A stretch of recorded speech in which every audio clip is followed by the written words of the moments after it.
Anguka hapa ndani. Right. Nishafika kwenye nyumba kama kawaida. I tell you kwamba this is the only color, the only person, the only man mwenye unapenda zaidi. So karibu sana kwenye show, ikiwa tu ni maeneo ya saa 4:30 Afrika Mashariki. Wakati ambapo mlikuwa moja kwa moja na ndugu yangu Papa Leonard. And now, we want to kuipiga nao mpaka eleweke nao. It's my time now. I want to welcome you. Karibu sana kwenye nyumba, karibu sana kama unawakilisha katika maeneo yako. Karibu. Karapo. Hapa ni Kuntu mwenyewe ndani ya nyumba kama kawaida. Nadhani kwamba siku yako imeisha salama, siku yako imekuwa vizuri zaidi. Kwa sasa nataka tuweze kwanza moja kwa moja katika show ya siku hii ya leo.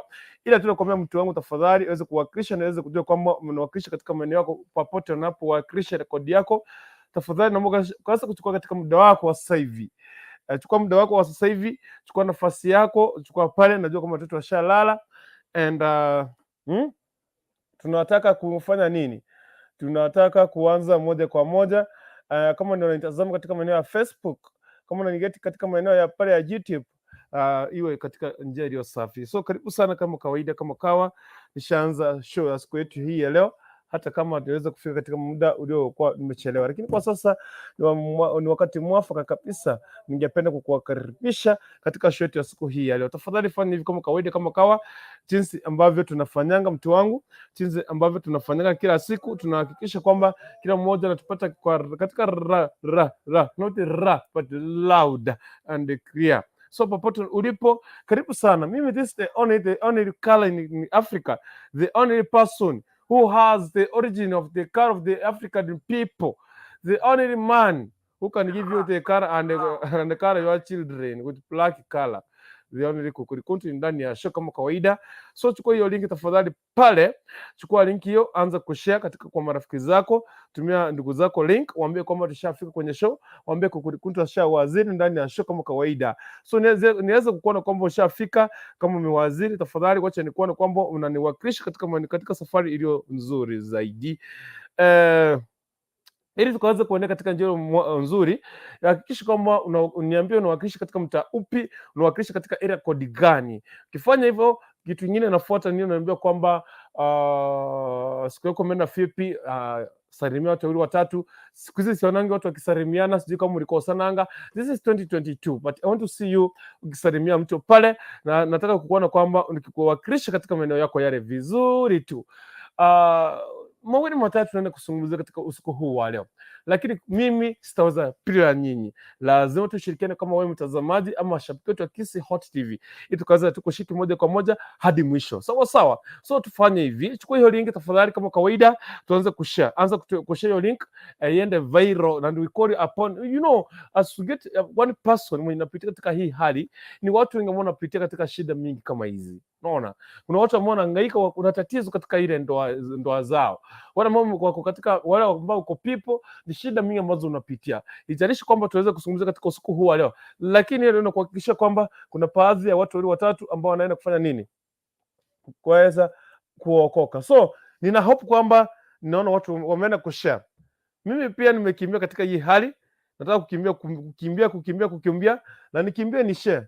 I want to share as obvious as usual, but remember, this is the only your guy, and this is the only person, the only your man, the man who owns the car of the African people, yeah, the black people, yeah. Mwana wawakilisha vizuri bila siwaredishi, siwaangushi.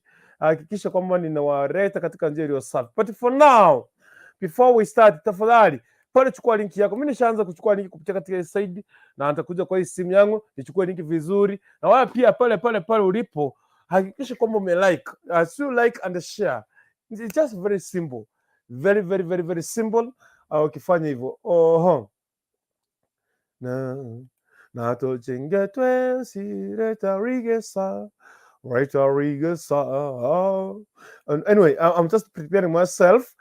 Kwanza show nasafisha core, nataka kusafisha core vizuri, and then I see what can we do. What is the best thing that we can do for us iweze kuwa noma tena zaidi. So kwa sasa nataka kushare link hapa na kisha kwamba siachi mtu yote pale nje. Wana uniachi hadi mwisho wa dahari, ulisema uniaji sauti timbwati yogotera. Anyway, so nataka kuhakikisha kwamba kila mmoja ameweza kufika kwenye show. Tusiache mtu yote pale nje tafadhali. Hapa jamani, mbona hapa naona na share watu hapa link, ninawatumia link hapa. Sitaki niache mtu yote nje ninapo share hii link. Usinipite, nimeona Priska. Usinipite unaposuru wengine. Kuja tushiki moja kwa moja na Kuntu, the only Kuntu, the only Kuntu ndani ya nyumba. So naweza kushare pia, nisaidie kushare tafadhali. Priska, chukua hiyo link, anza kushare. Anza kushare hiyo link. Watu waanze kushare hiyo link vile ambavyo ninaendelea kufanya hapa katika hii sehemu. Tiganache ya tiganache tigansumure ya to sumura. Anyway, I want to see you guys mkiingia kwenye show. Sianzi kama mjakuja kwenye show. I'm not starting, I tell you guys. I will not start until and unless I see you mkunakuwa polling until I see you mchimwa kwenye show yetu siku hii ya leo. And I want to see you share the link. Share the link and like. Watu wa like pale. Like and anza kushare. Leo tuko na mjadala ambao tunazungumzia katika usiku huu wa leo. Imagine wana mama mko people. Unajua wewe ambao tuko singular hatuwezi tukajua kwamba hii ndio hali mnapitia.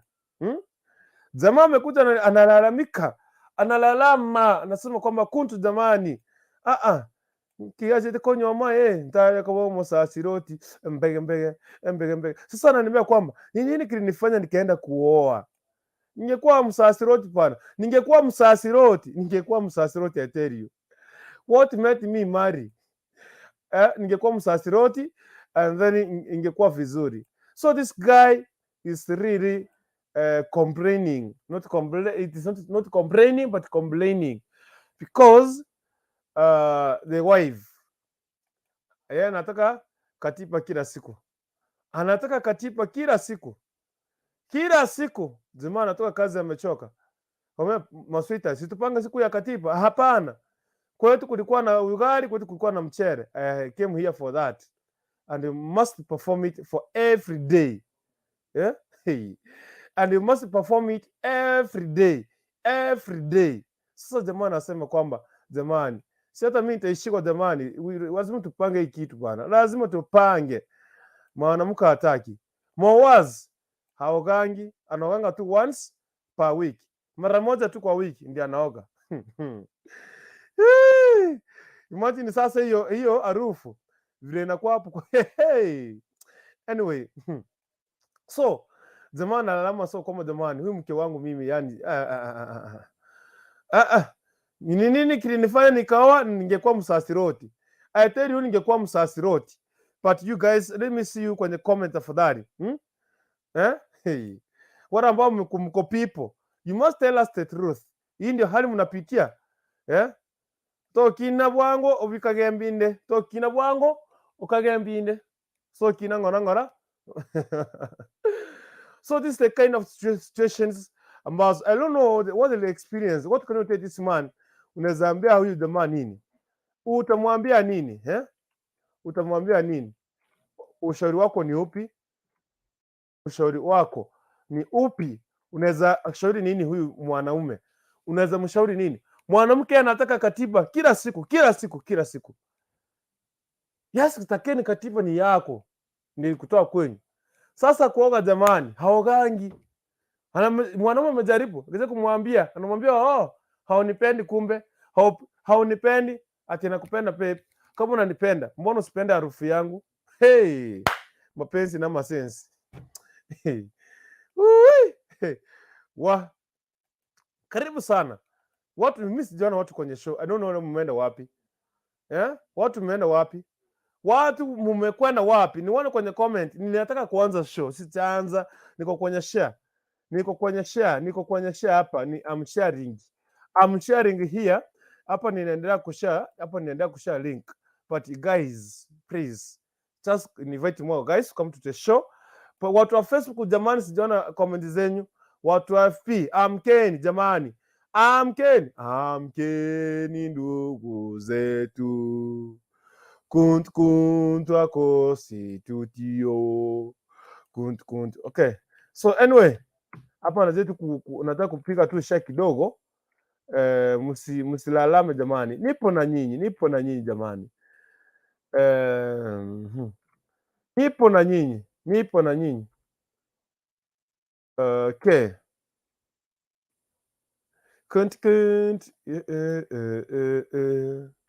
Akiengao na mlinzi, watu wakuje kwenye show. Nataka kuona watu tafadhali.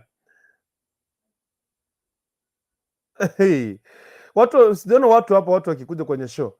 Watu wa Facebook, I only see one person commenting. You guys, where are you at? When you see people going around like this, turning around the corners and this, and like this one, you should know these people, they are planning to do an evil.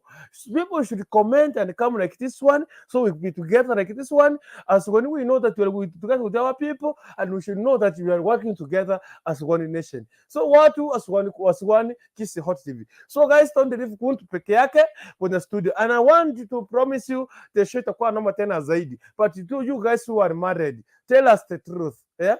Yani mtu kama haogi, mtu apigi mswaki, mtu yuko msafi, ukimjaribu kumrekepisha, umwambie sweetheart, mami, no, you must kuoga 3 days a day, so that is 21 times a week. Anakuambia, hey, kumbe unipendi. If you love me, you should love everything in me. You should love even my body smell. Because you love me, you should love anything that comes from me.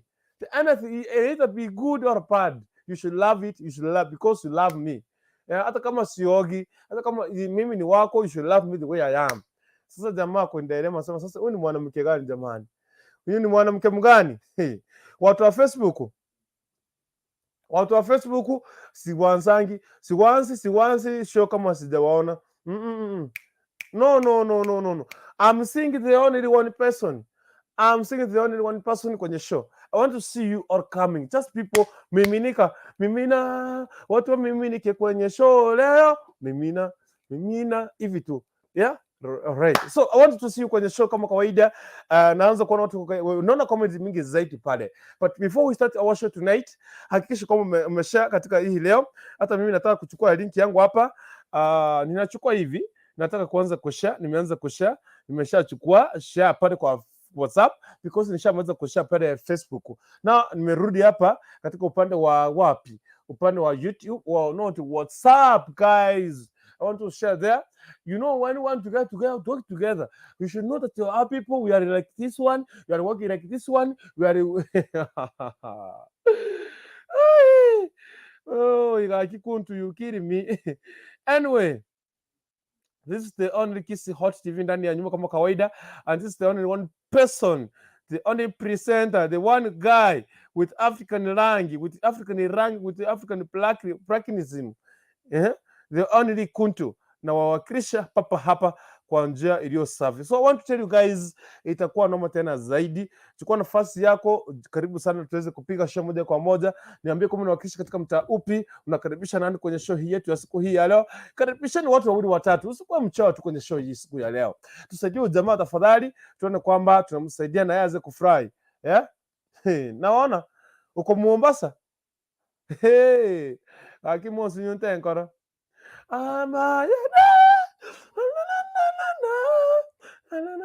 Okay, ningeimba kidogo. Kwanza nianze show. Kofia namna huyu. Let me pray for you guys before we start our show. And I want to welcome you kwenye show.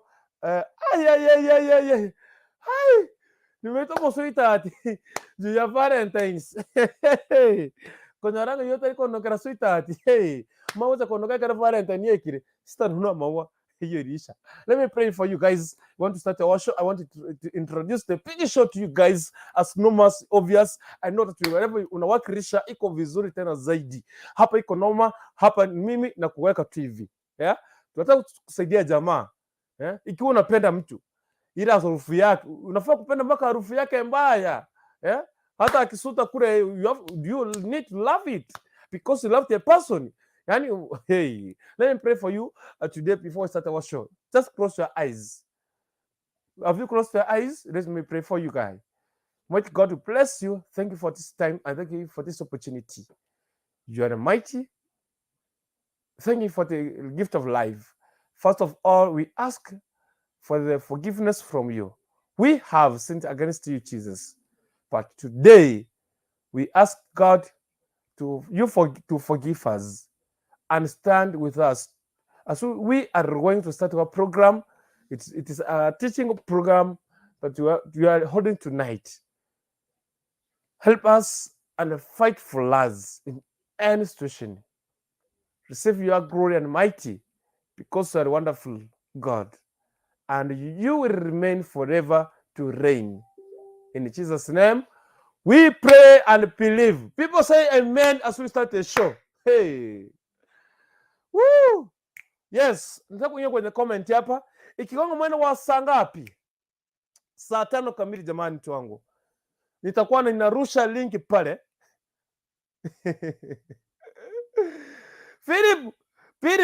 Philip jamani, Philip. Hey. Philip, wewe. I see you guys. Let me just pray. Okay, not pray, but let me just go to comment section. Iteni watu. Hapo kuna mchana kusaidia ndugu yetu. Mapenzi nikiandiete mimi nikaoa. Ningekuwa msasiroti. Mimi ningekuwa msasiroti singeoa. Yeah, and I want to go to kwenye comment and then tuanze show moja kwa moja. But nikienda kusoma comment, hakikisha kwamba umeacha comment yako pale, salimia watu, niambie kwamba unawakilisha katika mtaa upi na wewe unaitwa nani. Sawa. Na unasalimia nani sawa. Nikimaliza comment, ikifika tu mwendo wa saa 5 tu hivi. Ikiwaka saa 5, hey, link ingia show tuongeleshane. Wanawake mtuambie leo ukweli. Judi Kwamboka, tell us the truth. Yani if somebody loves you, lazima kupenda na harufu yako mbaya. What do you need katiba? Unajua mwanaume ni chazo. Mwanaume anaamka anafanya kazi heavy apate chakula. Wewe unataka katiba. Hey. Wewe unataka katiba. Uogi, hamuogi. Harufu, hey jamani. Kuna wanawake wanaogopa maji. Mimi nidhani sisi meta ndio tunasema maji ni ya kukunywa kwa supu ya sukuma, chai, uji, strong tea. Hiyo ndio kazi ya maji. Kazi nyingine ya maji ati kuoga, ati kujipaka maji. Hey. Usinimalize. Let me just go to this section. Yes. So nataka kurudi kwenye hii section hapa, tuanze moja kwa moja. Wacha nikiweka kwenye comment tafadhali because of time. I see somebody here. Dada mkubwa umenipotelea sana. But I think you are here. Yeah? Kukurikuntu anataka kila siku mpaka akiwa na period. What? Kuna usimnanaka family planning. You have planned the family. Yeah? Wewe hata nimekumbuka. Siku nyingine tumetravel na gari. Niko na matheniro. Hey! Amekaa kiti ya mbele, nimekaa kiti ya nyuma. Mwanamke fulani akaanza kuropoka. Hey baba, njena kaenda family planning ya 1 year. Hani bwana akariko ndurenda. Haba. Hani okuru ugoite kama ngane. Hey cha igalime. Turi kumanya ki oyo nabere na ise igalime. Ona bere no mwana igalime utwara masikari. Ono already sombe bebeka. Ore bosaiga. Ore was Anyway, dada mkubwa video what asituaripia jina huyo anasema uongo mtupu. No. You have done family planning. Na unataka kila siku. Hauogi. Ukiambiwa enda ukakoge jamani pasi tu harufu mbaya. Unasema hivyo unipendi, unanasema mimi nanuka, sijui nini. Unaanza kutiminja. Anyway, from Riyadh, Saudia, pamoja na kuja live nisikie kweli ama sijaamini na wait. Asante sana. Vincent Bao from Embakasi Paper, Nairobi City, niko waiting. Watu wa Kanairo, how is you? Tuko Kisipa. Dada mkubwa, sio kwamba angalia kama akili ni yote ama je ama aje. Nasalimia watu wa Hot TV. Umesalimika sana. Salimika sana. Karibu sana DJ Job Orina.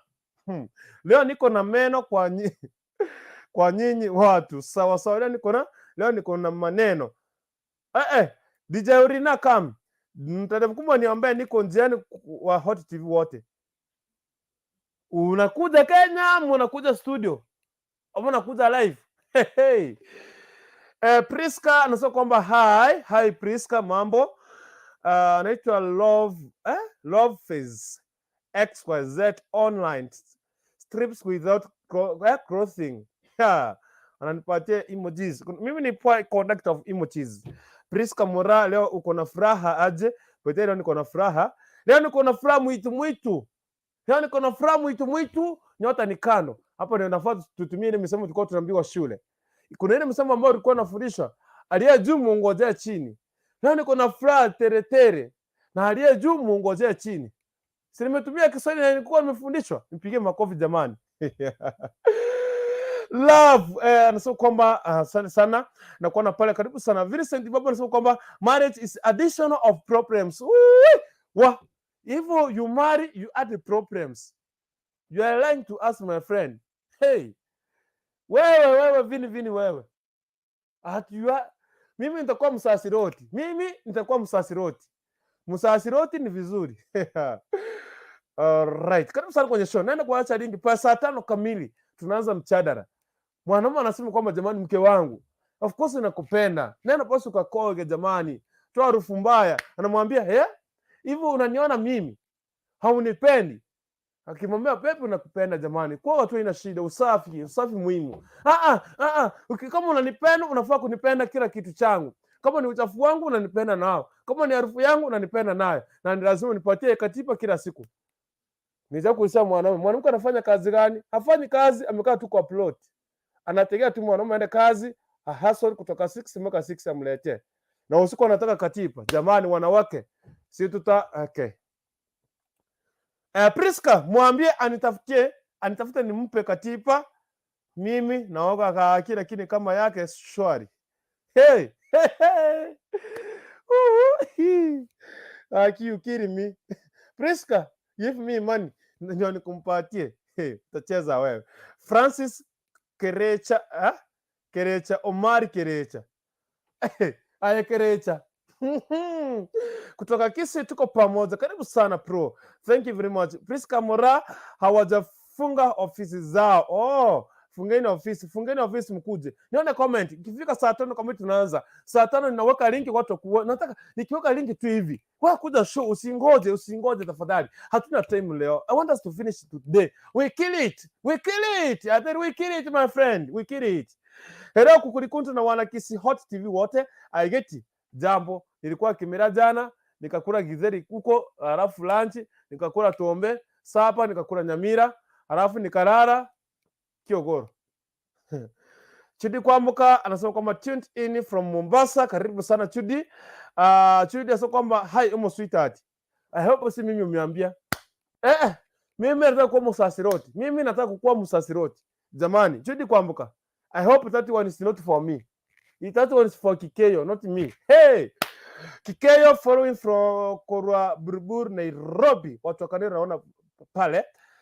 Piripu nakuona pale. Piripu, close your eyes. I love it, guys. Thank you very much. Piripu nakuona kule. Chudi Kwambuka, amen and amen. Asante sana Chudi. I am very, very, very much happy to see you. Asante sana. Dada mkubwa anasema amen. Karibu sana dada mkubwa. Chudi Kwambuka, high five at geti. Geti ukisalimika, salimika. Ukisalimika, salimika. Salimia jirani, unga inaishanga, uanze kuomba. Unaweza kujifanya sasa kazuri. Nitaurigive you a plan. Wacha tu kwanza. Wacha. Kings V must get so come put hot shower in the house. Yaani hata umwekea hot shower. Si mwanamke jemsha maji. Kama mnaogopa maji, sijaona mwanamke anaogopa maji jamani. Mwanamke unaogopa maji ya nini? Mwanaume anajua kwamba maji ni ya kutengeneza supu ya kuku, strong tea, uji, chai, supu ya sukuma, kupika ugali na kuongeza maji kwa mboga zisiungue. Hiyo ndio kazi ya maji. Kuoga ati kusipaka maji hivi nje ya mwili. Hey, ati unasipaka maji nje ya mwili. My friend, that one you know. No. Kujipaka maji nje ya mwili, that one is not no. If you want it, kujipaka maji nipatie ingie kwa tumbo. Wow. You kidding me, oh guy. Piripu anasema kwamba amen sana. Hey, maji ati kuoga. Dada mkuu anasema kwamba kama tayari wasipia huyo ni wa pombe. Mwanamke ni wa pombe jamani. Wanawake aki husband kauna, wanawake aki waoge mara 2 kwa siku. Pia anavaa kuelewa kuwa sisi wanaume ndio tunavaa kuambia sasa nataka kusoma katiba. Final. Mwanaume ashazungumza, mwanaume ashaongea. Final, there's no add, there's no subtraction. Subtraction hayuko. You as a woman, you should know that mimi as your husband, mimi ndio nitataka ndio nipe, not wewe unataka. Kaunda amesema. Hiyo ndio final au sio? Tutakuja na mipango ya kano. Wewe sema hivyo husband. Dada mkubwa anakuja Kenya, karibu sana. Feel at home. Kitu wako ako hapa, I must welcome you. Okay? Anaitwa Veni Nyamusi. Hi mkubwa, hi to you Veni, karibu sana. Judy Kwamuka nilijua tu. Wewe jua tu. Mimi ni msasiroti. Get Ruth so kama hi to D. Ruth Bosibodi, high 5 nyote. But the way Ruth Bosibodi squeeze unakuanga number last. You was used to be number 1 kwa comment. Nitakupiga fine. Wewe, hey. Somebody here. Oh, 1 minute remaining. Anaitwa Judy Kwamuka, poa sana. Geti karibu sana. Eti kukurikundu wewe ukue fata ndani itakuwa sister. Hey. Geti, mimi nitakuwa msasiroti. I tell you, I will be msasiroti. We want to be holy and we serve God with Almighty God. I tell you. Daktari, that's what in from live. Son brother. Ruth, bosmaliso kwamba kwana ngora ya mateteiwa. No. Na hatigire baba. Get Ruth Nyamari, usafi kwanza ndio pia hapewe haki yake. Huyu mwanamke anasema you get Ruth. Kwanza get Ruth wewe, ile siku tulikuwa na wewe ulikuwa unaoga mara moja baada ya mwezi. Tunaniambia ati hapa tuko galifu, hapa maji haiko, so we oga once a while. Maji ni ya kupika na kutengeneza supu ya kuku.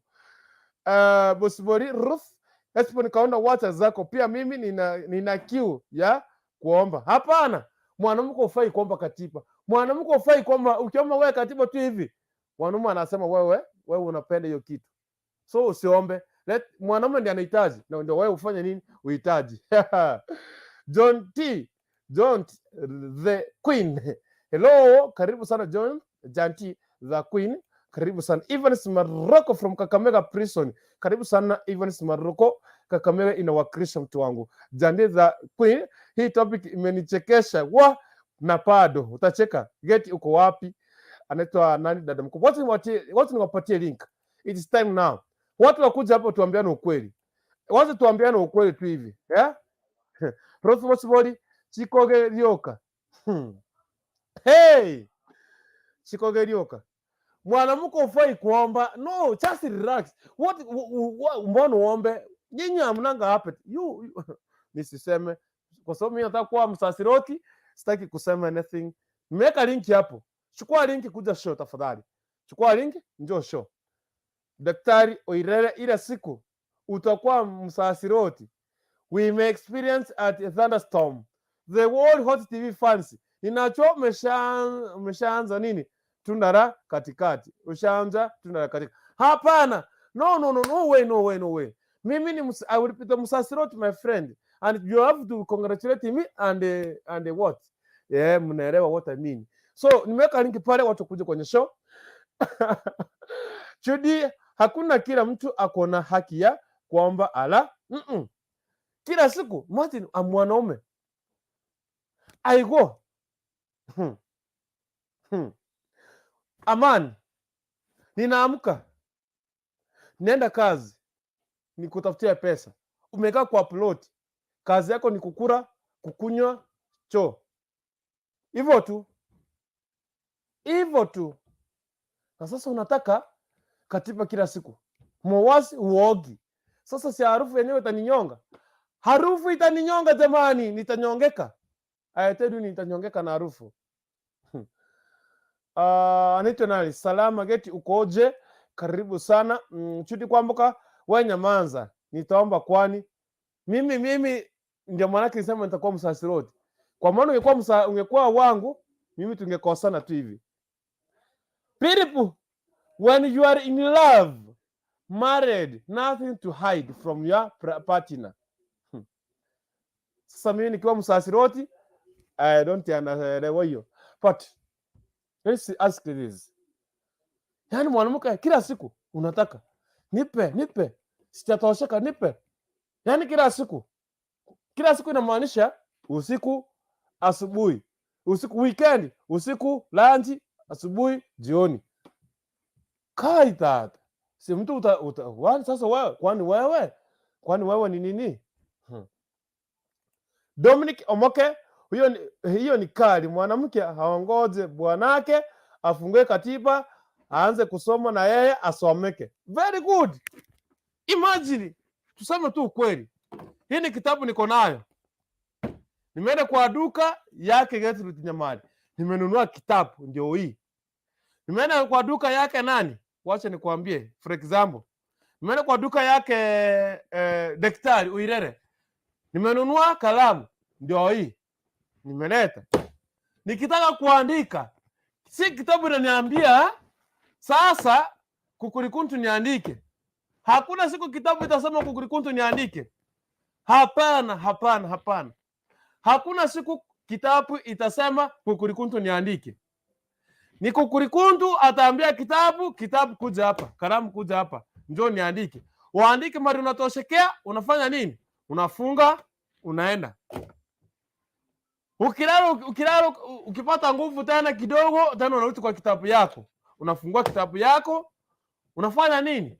Unaanza kufanya revision chenye ulikuwa unasoma. Na maanisha hivi wanawake. Wacha sitawapatia link. Nimepatia na link nani? Nimepatia na link ni kama hujaiona. Ndio hiyo. Ndio hapo. Hivi kuamka? Kwani nilikuja kwako kufanya nini?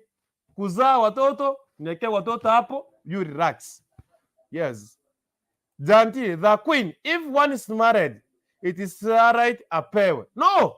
Tumesema hakuna siku kitabu itaanza kuchiandika. Kai, wacheni kudanganya wengine. Hakuna siku kitabu itachiandika. Ni mimi nitachukua kitabu niandike. Fungua kamera sweetheart. Mimi hapana, si sweetheart, mimi nitakuwa msasiroti bana. Nilisahau.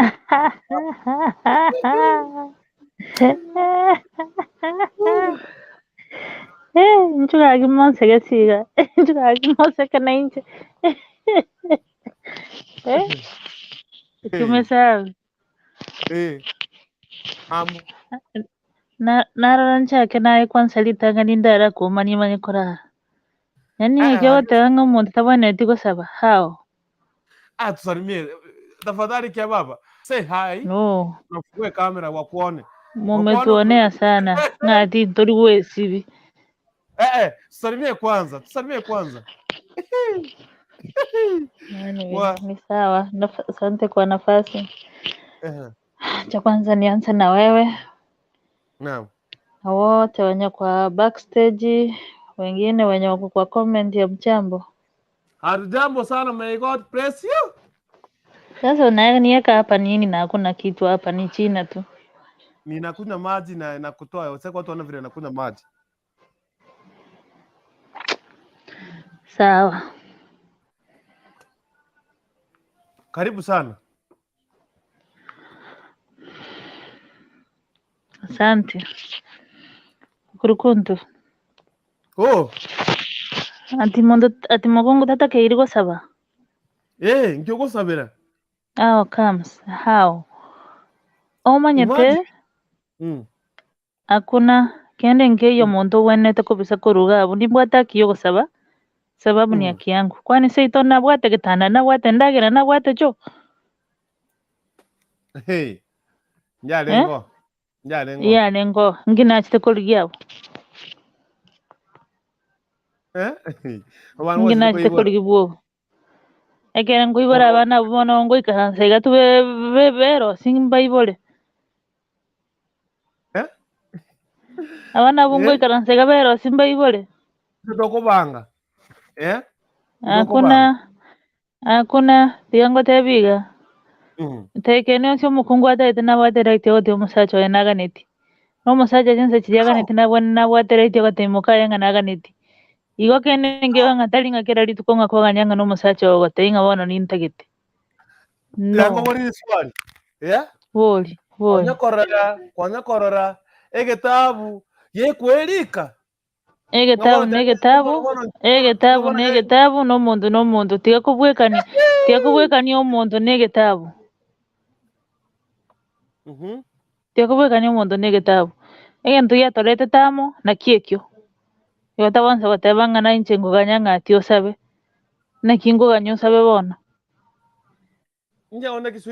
tokorara bono amo gose tokorara ria musiki abo mwana mukaogi ninkio kora n'omuntu tegusibi getanda ogwesibi tigesibi onye nogwesibi kora kwabo mubekera amagoso yogotesibi lakini ndia kumubekera amagoso yogotaka kai gento kinge bwate time dekeni yonsi akorwa egasi koruga esieri mukaribishe moe aragere moe ndio mwanake anataka kuwa msasiro ndio mwanake anataka kuwa msasiro sitaki stress mingi tokoba pi tokoba tekong'ainereriga mukungu tabwene tikoganya sabu kero omonto amaete goika omanye ng'ekero torasabu kero omonto okoigwa buya togwenchoi twensi tari monto oyomo igo nki bono inche ndaganyire ng'a mpaka nsabu aye nki otari gosaberwa iga abwo kende ngeiyo tokobisana konye tindaisaneka noika ngote ng'a tindaisaneka togenderere ogwesibi kora kutiga omokungu oyo esibi obosafi mbotakeire nare kwende yetakeire ekero omonto gwakore otakeire gwesibi kwang'ara kabisa tari ng'ati okogenda ng'a naende ng'a gose na egetambaa okorigia gwepangusa kwamanya kwenda gotimoka no amache lakini tiagoteba ng'a omokungu tabweneti gosaba ng'ati mpaka omosacha amotai ng'a bono nataete so ni zenu na nimeenda ngoja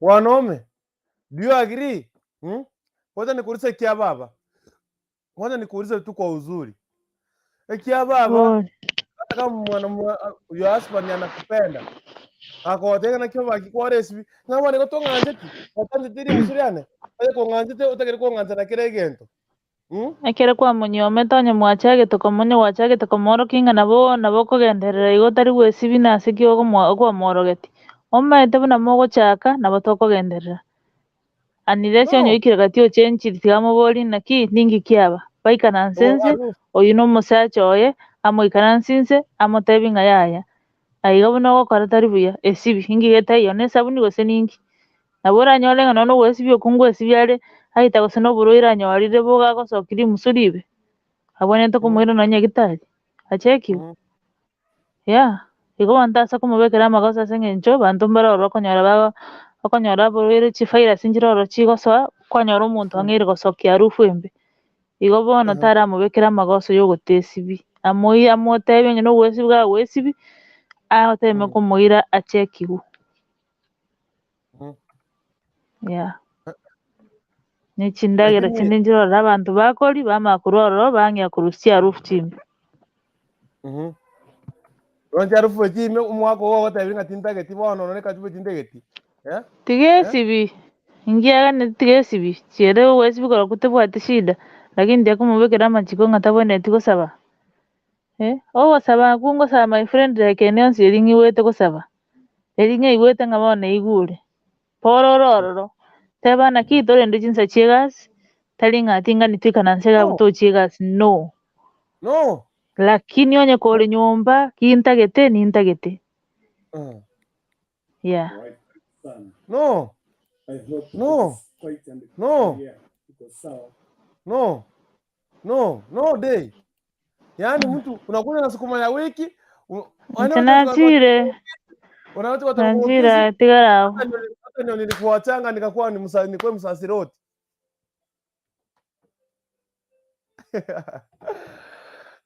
Wanaume, do you agree wanaume? Mnakubaliana na huyu mwanadada?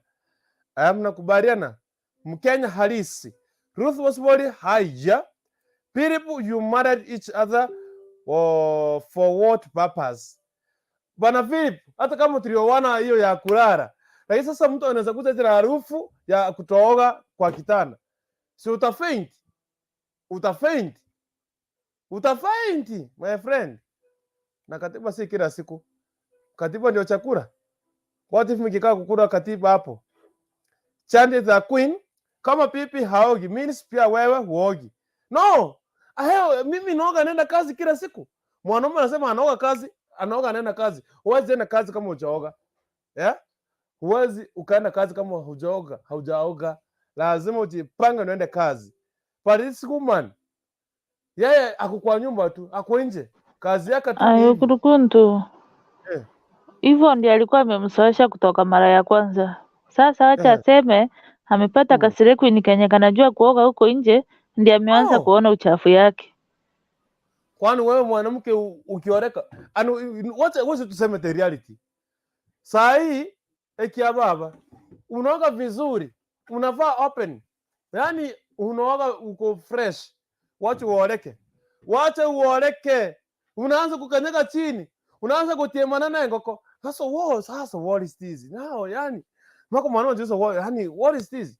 Yaani unadhani hata katiba sitakataa kusomeka bana. Hey. Karibu sana dada mkubwa. Daktari naona pale even Adam tries to read the katiba, ngozi kawatoka. So kula mtu kwani iko nini? Ndani. Hey. Daktari. Ai gaki. Abaji banko bono. Dada mkubwa amekwenda. Mkenya harisi anasema kwamba Hesbon Kaunda, kuambiana na kuelewana vinavarika wa vipi? Danti the queen. Exactly mami. Mwambie kitabu hakina feelings. Ati kitabu hakina feelings. Anyway, Jerimo anasema funny. Anyway, watu wengi kwenye show saa 5:15 Afrika Mashariki, na hapo kwenye steering anaitwa ni Kukurikuntu, the only person. But hata kama unaona hapo tunapiga tu kama ni mchezo, but hii ni story ambayo nimepatiwa na ndugu yangu, akaniambia brother yangu, naomba uweze kunisaidia jamani. Mke wangu anataka katiba kila siku. Nikitoka kazi tu hivi anataka. Nikamuuliza tu hivi, bibi yako anafanya kazi yangu gani? Hafanyi kazi, ako tu kwa nyumba. Dada mkubwa. Dada mkubwa.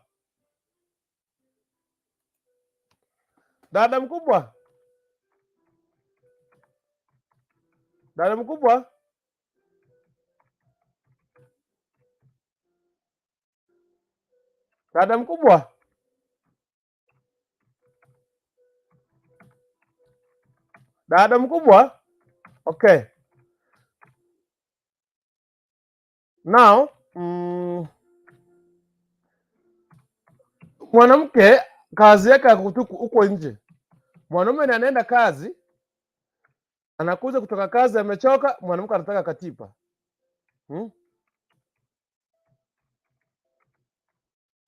Anataka tu katiba. Katiba tu. Katiba tu. Akimwambia, sweetheart, can we relax? Let us have a plan. Hataki.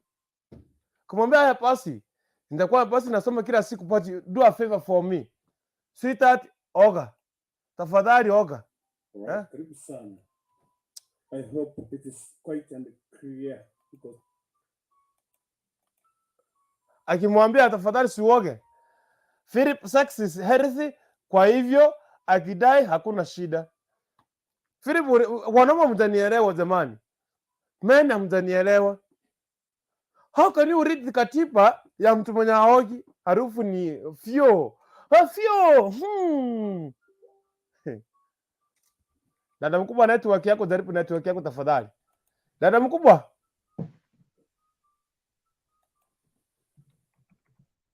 Dada mkubwa.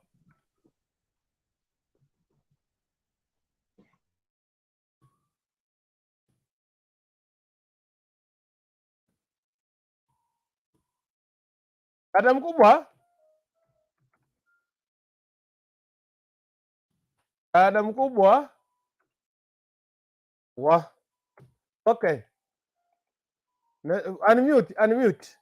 You know say sex is healthy. But you, I don't know, sijui kama kuna mwanaume hapa ambao uko people. I don't know if there's a man who is married. Once a man, if you are married, you understand. That thing, it needs you time. Hata sasa hapa sasa sitaisha. Hiyo kitu sitaharibika. Itakuwa magota. If somebody want, hey. Kwa kama watu mkuje show sasa ndio mimi sikuja kujiongelesha peke yangu. Ai? Siku kama kujiongelesha bana. Siku kama kujiongelesha. No. Njoo tuambiane ukweli.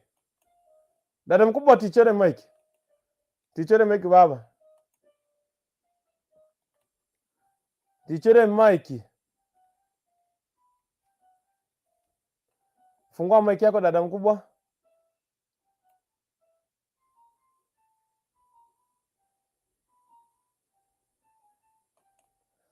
Okay. Judy kwa mkoa wewe endelea kucheka. Hezi Jerimo, sio kila siku uko na feelings ya kusoma katiba. Jerimo, waambie ukweli. Waambie. Au wanawake wanasema kwamba akitaka anataka. Yaani wewe unatoa nguvu za wapi za kusoma katiba kila siku? Feelings haiko. Wewe unajua mwanaume ameenda kazi. Amepiga kazi, amechoka. Hawezi elect. You cannot erect ukiwa umechoka. Mwanaume ukiwa umechoka kabisa, umechoka ile ya kuchoka ya ukweli. Yeah? Hiyo kitu inaweza simama kweli, inaweza erect. Inaweza fanya kazi. It needs you ukiwa na nguvu, umekula, umeshipa, uko na energy, now it can erect, inaweza simama. Sasa hapa yeye akupare nje afanye kazi, anakunywa chai, anakula prepand. Yeah? Amerelax. Hata hataki kuoga, akukua TV. Ameweka miguu juu ya meza, ana watch Afro cinema. Mwanaume umeng'ang'ana kwa kazi, asubuhi unang'ang'ana kupepana mizigo. Na anakuja kukuambia katiba ndio isome. Wana feelings, sio hiyo, si hata ukiusa kila siku itakuwa water. Sitapasuka. Hey. Anyway.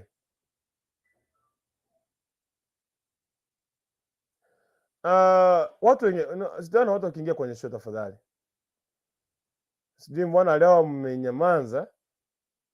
I don't know what's going to happen today. Pale.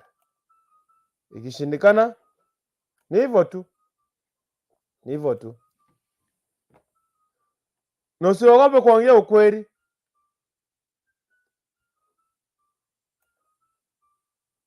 Usiogope kuongea ukweli. Yes. Dada mkubwa, anaona network yako haikubali hapa jamani. Dada mkubwa, just call me direct. Dada mkubwa, mambo vipi?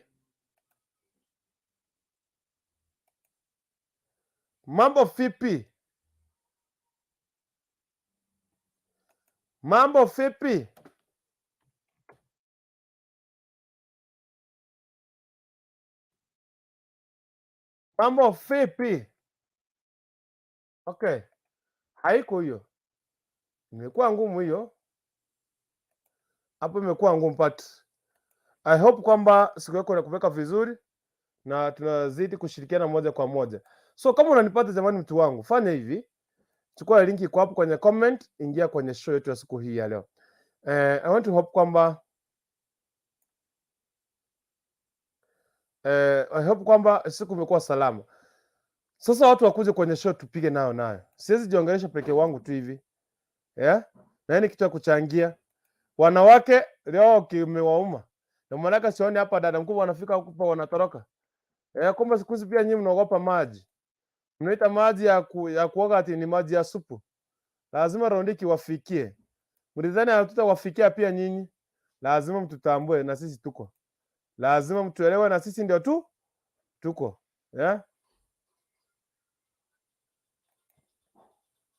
You must know. They must know us very well. We are we. Yeah? Lazima mkaoge bana. Mtu unakuja kwa kitana na sukuma wiki. Unakuja na sukuma wiki tu hivi. Ulete sukuma bono na roko nyengera nera mwino ko chemesa yoro. Hey. Ai laki. Imagine.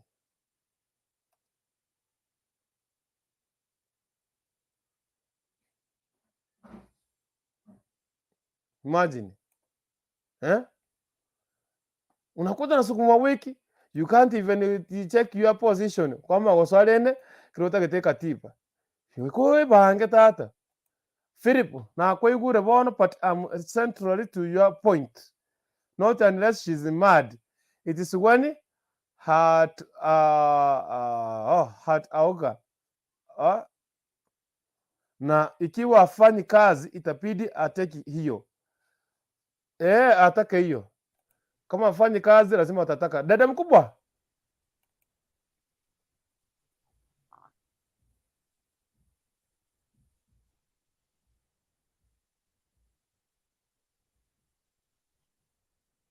Dada mkubwa.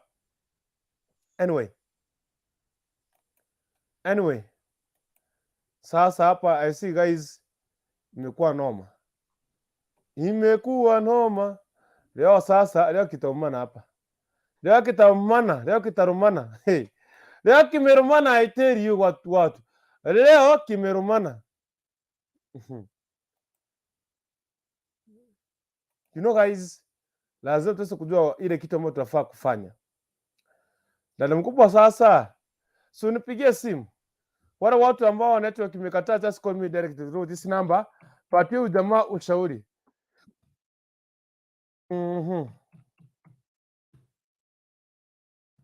Call me via WhatsApp. Utanipata. Yes. Hadi phone number nimekupatia. Nipigie WhatsApp kama link imekataa kukuleta hapa ndani. Lakini tujue tu ukweli, wanawake, they just tell us the truth. Yani you as a man, or a woman, should you need that sex every day? Na mwanaume akikataa kwenda kutafuta pesa, kama wana isa lansesi kona nje gaiga, wana musaji kwesa ine.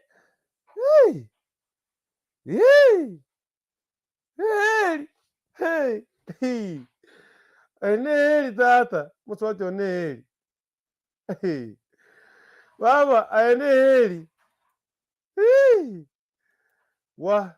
Anyway, watu wanipigie kama link imekataa, na watu wanazidi kuingia kwa na link inakataa. You can call me through WhatsApp.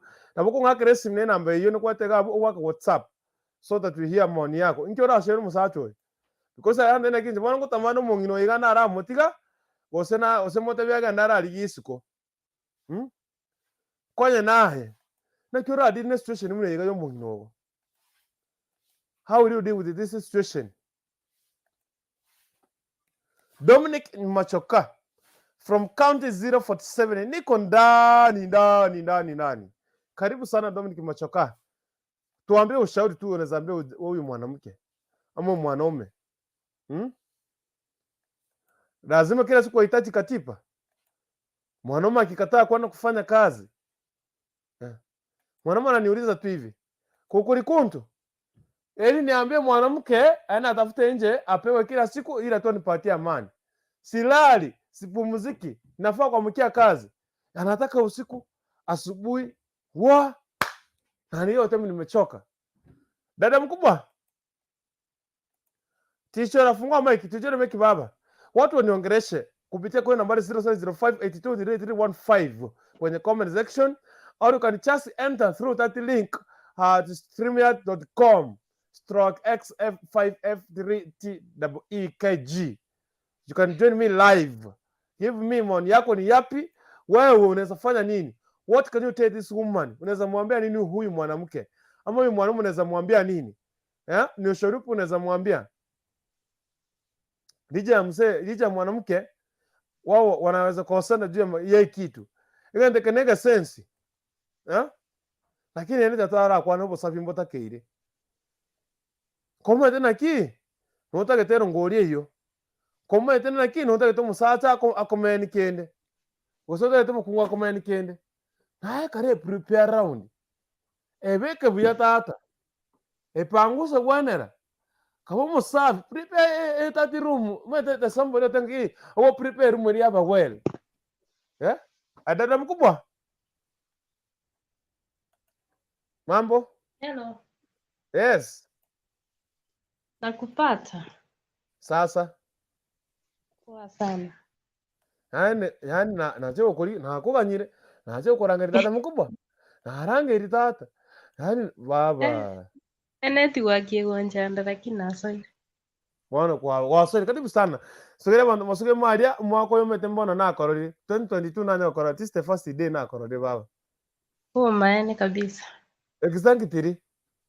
exactly Yani. exactly The way inde buya.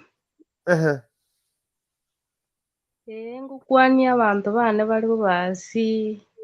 My baby is Govian alisikiwa. Na my daddy Ombati Onami, my mom Kemuto, my brothers and sisters. Nawaambia wasikize Kisi Hot. Na marafiki zangu akina Geti. Present mom. Wote wa akina Vincent babu na wapenda wote. Akina Kukurukuntu. Karibu nikuulize mimi mbona umenisahau? Vile mimi ni plaki. Nimekusalimia bwana. Asante sana. Waona nafasi ni yako. Na nini bwana yako? Tell us the truth. Yaani wao utatachi katiba kila siku. Uwezi patia mwanaume freedom. Oyugo sine wapogoraga karikoli. Motai baba. Nocho nkonye na kuchi. Mukungu oyugo se nyunya soraga karikoli. Yani tima iti kerenda kwana yani ebintu mbiraga karikoli bire on it always. Wano kamore iko kaki ine mechande menene sumusajo yukozi mondo tayole ole igenero gosikie gukereta gika hakuna mtu kama huyo. Hago takatata kira. Nga tata. Nensio. Oinensio bone itelinsio bakyo ino muntu. Yani tindo. Italieli bintu birakuri nando korata kakariko koraga sigara ile bolere. Hakuna gutioka bolera au ogaditikereta ge. Antari ko esibi bono. Anya tari wisi byo yuno muntu geto omenyete nyumba ndateberi musulinge rie chingoko linge no mate chigore chiri chitugire nyumba chi yani ebintu mbire bitugire nyumba ebisumume Nimbiroche. Bisoke byakwo mu basombole bigotioka harufu gete engao sana. Yani bigo itrali musu. Bona kingo tanga mukungu yo karata kakariko enda kasi. Harusi chaso. Halafu uko teisibi na bale isibi lakini harufu eliyo komenya nyombe tali kwaku mu basombora agotiokera igo. Bona nje gento ndadi waisi musacho uyu. Mukungu oyu tigagende pabe roro itali mokae. Asingenjo muntu ganitikereta. Endu. Ma prato rio ngumchato ro yiga igwa moni wononga itata. Watere rio ni eri achire. Yes togendere baba. Agende pabe ro abasacho nyora kereta gika maete naro bwate ntambe enyenge ene tu entambe nyere ntambe onyora kereta gika. musacha oyu tigatigane n'omonto oyu oitari mukungu abwate tigari omonto bakonyarana koma yani omonto kera etageka kwani hiyo ni nini nga oita akonyarana nere tigagende osaba oegwe emia 20 osabu 24 hours osabu abasacha 20 yeah hata nwari ya kukurunkuntu omonto oyu ya wana mwawazi wesibi oyu tigachiere nonye abantu mbaroro nonye na serikali emoire abantu mbare basibire obasabu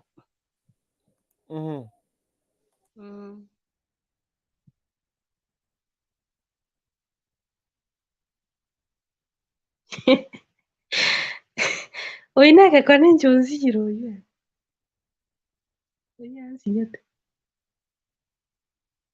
imagine Michelle Rochito hey watching nonye you naye live nakioramwe nje nonye naye nakioramwe yo mimi muntu nitakuwa msasiroti bana, mimi nitakuwa msasiroti, sitaki hata nisikie hizo story. Mimi nitakuwa msasiroti oinyore eitari echuma musacha oyu abwate nonye ne echuma nkorosere ekioma ngeri korosa giatumoka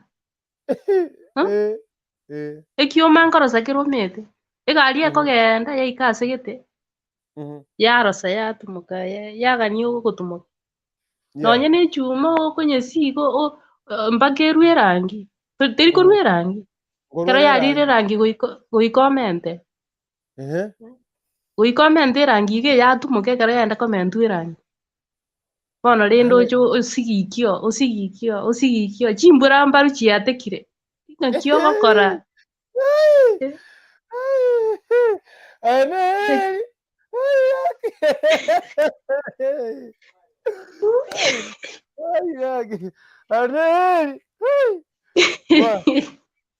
nonye na eria ekero yachire ase eng'ombe omaete egosigikia yairana yatumuka bono ere ache asigiki chimbara mbaru chigwateka bono gaki narosire na amang'ana omete nande wika rimara goba ribana basore katipa mote rigere yense mtakoni rigere utimwino gabo nda wande na kigara mbetere mono kumote rigere likando asengenjo amurigere tirioka oyu akoneire gaki yesu tigamokoe nana koibu monto nga buna oyu Kenya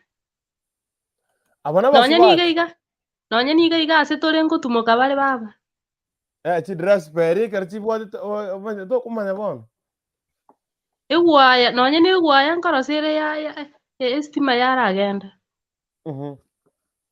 please iramoe ribaga omonto oyu yaya nateba agenda ase abwo pa aragenda arara ni bosongo ga chiduka arapimira abantu apimere nonye ne chichokora aga taoni iga bosongo chichokora ntagete ochipimere ochia kukurukutura arasire chikorarande incherande gocha by the way ila kitu yetu nitakupatia unakuja leo no mbwate chikuiki ibere iga nenusu come back come home usiseme kitu bana usiseme ati kitu hilo utanipatia kitu gani wewe mimi nitakuwa msasiroti bana niaripie na wangu kogorera nonye negosi nkomentere gosiende ya iga itereke gusibon iga aye numete ko keitat ekofi na wangu kogorera ekofi incherani karibu baki Kenya rende karibu baki Kenya ntagete bono kubategerera sana mbategerere ng'ung'aki babo fini babo bagokwana gobwete bafini babu mbaya ndo fini sendi sokora gonte minga gaki baba gaki okondokire okoboire Josephat Mainye wa Evans Maroko watch from Kakamega imekuwa ngumu mwanamke Katibara anasema anamwambia hivyo unipendi. If you love me, you should soma katiba yangu. Uwezi complain ati harufu. You should love everything in me. Lazima upende harufu yangu mbaya, harufu nzuri, upende, yani you ndio mapenzi. Tell us, what mko people? Is that the situation? Hivyo unafaa kufanya? Akili berera. Hivyo unafaa kufanya wala ambao mko people? Should you do that? Wanawake. Yeah? Hora ile karo ko no masomberera masogota. Ndi agosha. Tori wese bitata. Oh, Vincent Sokoro, hata mimi niko leo. Vincent, just unataka tuingie kwenye show. Nataka watu wakuje kwenye show na hii link. Tusaidiane moja kwa moja. Imewanga tu maeneo wa saa 5:38. Basi ikifika saa 6 kamili, kama hakuna watu wa kuongea na mimi nitatoka kwenye show niende pa. Nimsema kama link imekataa kuingia, nipigie simu direct. Call me direct, we can see what to do. Takuweka hapo ongea. Hiyo nipigie WhatsApp. Call me via WhatsApp and we can talk over this situation. All right? Yes. Itakuwa noma tena zaidi.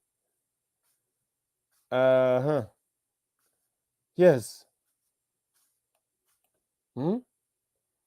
Bana. Hey. Hey. Abengo lwetinga. Onyoro mwana bose kwa begete bokuruga. Batimire bose betere kuranda ime bayakire. Beiterense. Tabi bona tata, tabi. Tell me.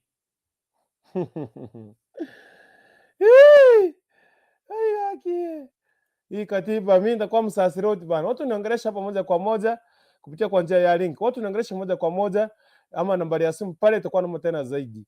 Tuanze moja kwa moja katika show ya siku hii ya leo. Patia na jamaa maoni. Ulisikia amesema kwamba mwanamke atoke aenda akolepa. Atapata wako wa kufanya nini? Wa kumsaidia. Wa kuguza kila siku. Wa kulamba kila siku. Wa kusoma katiba kila siku. Sio naona watu hapa wana watch wengi patia linki. Mimi think mtaka swali linki ya Monte na ki Ibrahim Mogusu. Leo mimi niko live ndani. Na wiki link na wiki lega, wote mpatie link. Uzo hiyo link yenye naweka hapo ikuleta hapo na mimi maoni yako ni yapi? Unazipatia na ushauri upi? Msibati vuno yiga. Naba naye. Ngiora musomi, ngiora akole. Hata getata hata asomukira. Basacha ne bata ona ki umusacha. Naro takere gusaba katiba, tari mungu no takere gusaba. Asa nsemeri ndi akabere mupira etimu ya Elie. Ko batebi na motokyo nagenderete. Sawa. Etimu ya Panile na erigena Liesagero, etimu ya Maniu egore mo dakika ya 38. Bono, karibu sana. Na bigana te sai. Lakini tore mwino gya senseme yende. Asnef Simba. Watu waoge bahasi. Ala. Wanawake mmeanza kuturadisha down. Wanawake mmeanza kutuharibia jina. Mbona hamtaki kuoga? Wanawake, mbona hamtaki kuoga? Hata yani harufu mbaya. Anyway, kwenye show ni siku yetu ya leo. Na mimi hapa the only African man. The only man kuna rangi ya Waafrika wanachukuliwa wanapaka watoto wao. Wanakuwa Waafrika weusi tititi. Ni mimi hapa Nyapito Dennis ake kukurikuntu. Sawa sawa. Asante sana. Ngonganye tabantu bache. Msipokuja sasa tutamalizia hapo tupatane kesho. Tunapoenda kufanya nini? Kuingia show moja kwa moja. Asante sana. Ra. Kama haogi akae pasi na seksi yake. Yes. You are a good woman, my friend, I tell you. Asneth. Kama haogi akae na seksi yake. Kwani kwa nini? Kama haogi unapeleka wapi kama haogi? Kaa na seksi yako. Kaeni nayo Simba. Ndio maana yake anapenda majina inaitwa Simba. Unaambiana ukweli. Mtu amekataa kuoga. Kama hataki kuoga, muachane. Mwambie kama huogi jamani, kana vitu zako hizo vitu chafu. Yeah? By the way, unajua hata mwanaume akisikia harufu ya kitu isimamangi. I don't know kama unajua hivyo. Hiyo kitu inakataa inanyamanza, hata uiletea cheese. Hata uiletea nini? Hiyo kitu haiwezi elect, haiwezi kapiga kura. Itakuwa imelala tu. Nakuwa na hapa today karibu sana. Asneth, wewe pro, sisi tunaoga. Yeye ndio aogi pasi, yeye ni mwanamke. Hey, Asneth. Evans Makoro, jambo.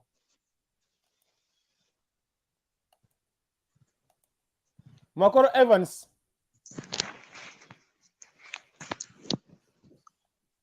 Hello. Mambo vipi? Poa. Hali ya jioni? Iko poa, napiga kutoka Kakamega. Nasikia Kakamega iko ndani. Kakamega iko vipi mtu wangu? So iko juu. Nashukuru sana. Naonde gasinde patrol inde pole pole na ikaransi kidogo. Yes. Sio yendo chere uya kabisa. Honte angwarega niga musubatu yo musazo yakore atena kitabu ati time mukungwa tegete katipa uchafu mboli tari musafi. What can you advise this man? Ninki atakere gukora no musachi. Pardon?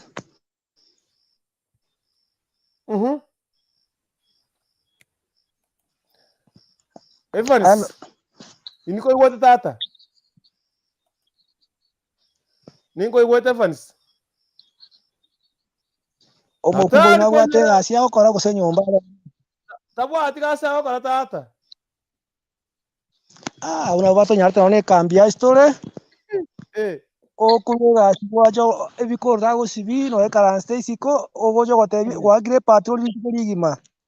Yes. Omaya tebinga ogojo komukani ndware to mubero to buya bwango tebanga no ko bwato munga omuru ya kubwate mata agende okora guchimubia simata. Igwa ayo Bono twanyoriro boko abagonya goisibyo le kera baswati bakora chigasi biasa ne binge bakore barusi kombanya gutojana ogaki. Bono anasema wesita karibu esibi. Ekaronti to monto. Okumonta mbako bochafu bakari musire bakabolere mnago chakatari wesibi. Wani sio monta atio kiro mate na ngendo keringe gotere nangate gekwanga. Na bongo batay baka no bakora bakaringo chako musasiroti de yani yeah. Bona batali ngoko support ya batali batano musasiro batali bano musasiro ko bwabona kyo rabene to gotia kanyombe ngima. Eyere gente ine empeza na te konyarekana. Jege tawo ya baswati siba bebuya na ande batwale chinga kyo kore gente kyo ko barabona mate abana to kuligeri boniga. Skuru visinero roto ja kana gente kidio kasturesi mate yo singu bugati terai karansa nyomba kona na bugati chiwe saisa negete. Yes. Lakini gwani sio kogende gasi musubati abande gasi goso ali siko muhacha kale gasi ogocha maroma mate muhacha oletire kolega naiga ntukuri ale fuli na tumora kole gendeki. Lakini kila lituko te konyare kana lakini te konyare kana mubere ya rosire. Yeah, that's what I did. Neme tende. Okay. I want to go igwanga asori ba beire people munaiga na mo the reality. Mete na ntari people ngo bate baka na kingo bangaina. Wono be igwerere kuru asori. Bado sana. Alo. Ninko igwete. Te bango. Ngote bana ki. Na asiri ko batebi baka no bokor ba wandi bina ntari people nde gote ko musasiroti bate bango bangaina. Wono be igwerere bukuru asori bune experience ba igwerere maene mo ko batebi. Bona etakire ono bakore kiba bakore gasi balemereri baganye. Kerere buya nere buya kerere bwe bamanya mbobere. Batonyari na ndubona to korosa bono ore gasi one mugire bundugiri tukoligi mana ikire nyomba na ate bande gasi oncho kagokia. Bono ngora imese pinto nirio kabata imese pinto nirio kanya kwaro kwaro gokabole. Yes, thank you very much. What is kora agenda? Okwana ne. You know what abori sorry munara ko bori sorry ira neri tora agenda. Amop nyam. Amop mambo. Poa sana bwana. Habari ya jioni. Sasa na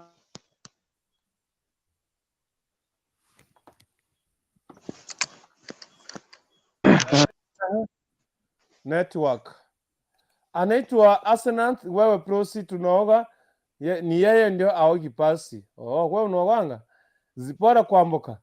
Chukua maji, mwambie twende tuoge ndio tuende sex. Alichukua maji wewe mwambie. Baadaye kuna mwanamke anakataa, anasema hawezi oga na mume wake. Hakuna anakataa. Kai, umetoka kazi. You need a peaceful mind. Hata kama si kila siku, after 2 days it is okay. But you sasa anataka yani yeye kazi yake amepumzika tu. Vile umesikia Maroko vile amesema. Wanawake chukua kazi. Kama just kufanya kazi. Angalau kazi itaweza kufanya nini? Itaweza kufanya tu anatati mind. Korega asi. Fanya kazi bana. Wacha mchezo. Fanyeni kitu chochote. Angalau inaweza toa hizo stress. Ama sio?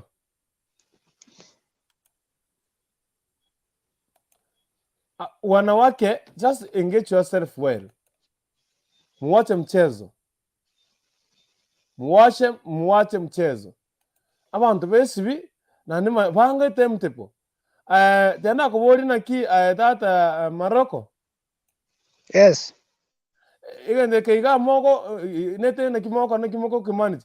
Temtepo moko banga, how do you make it? You meet in more people, you know how you work over this. Tukando kunya kokwana. Una? Kera more people. It is a time to move te gosare suko iwera ta stede na rio mo tenga wanti atokole gosen sex gosen time to move ate nyomba time to ko guide Litu koma etendiri goika. Kwa na bokorra lero mubere mbuyo no muguna wa korona kirera korona kia ukaribisa kama kerwa so kwa ruino kansa 10 waso nyomba igasi. Na bokona kianya gusimairia weta gusimairia kubekera maji epafu wa isiviri. Mwachire mwarigere na bakora kwariga nibweka mapema.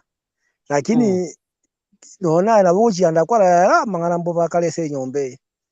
Baka naona yui wande kuruoro lakini bone ikere oikere ngaga nyeterio kate konyarige nimbo stress na akorre gasto akosa na bakuba ne gasi turi arero na jiro senko tiri na lengere ne gocha na kingo chanja ke kolege stress ne mbwate nene lakini oyende okwanda mapema kuruwaja walanji kwa kanyomba kwa shumene na ki kwa mwenyama chikini kwa goro moterosi abungo chande oko sekera yote sawa kwagenda ukera mara unaona nanya kusimairia weta na remote yuko urobeke akusana matera abe kidogo abo nini na wasu kwa useni kwa roho tega bonse chebe tonto chikotimoka abuna boko mayana kiere by the way before ni tena kwa Hamida by the way kwa mfano unasimama imagine umepea bunduki unasimama all day.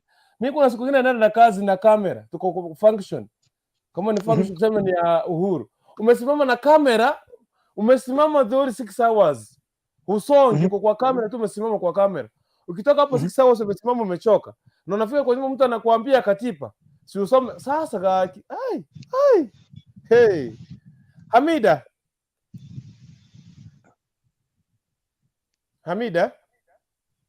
Abe. Mambo vipi?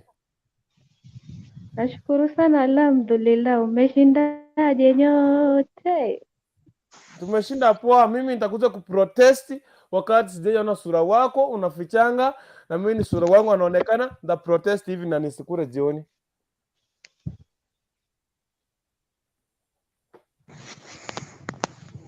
Shafanya venye wafanya. Umeona hujaona? Nishafanya venye wanafanya. Karibu sana. Nafasi ni yako, karibu sana. Nashukuru sana. Geti mambo, Evans mambo. Poa. Salamu alaikum nyote. Poa. Nashukuru sana. Ingia kwenye mada wanaume. Jamani wanaume. Vizingizio hadi lini jamani? Hivi mwanamke mtoto wa mtu mimi nikitoka nje uanze kulalamika sijui nini. Baba, mimi kwetu sikutoka pale. Kama chakula nilikuwa napewa, kama malazi nilikuwa napewa, nguo nilikuwa navaa vizuri. Kilichonileta kwako ni hiyo shughuli baba. Kila siku Hizo ma excuses za kusema sijui nimesimama wapi kule, sijui nimekimbia na makamera. Babangu, hivi utakuja kulia kakako kama amekuingia kwa nyumba utalia? Mbona mimi ile siku nimekuambia mume wangu leo mimi sitaki wafanya kuguguna usiku mzima, unipi usingizi hata. Wewe uje useme sijui nilikuwa nakimbia na makamera nikusikie. Kama nataka upo shows.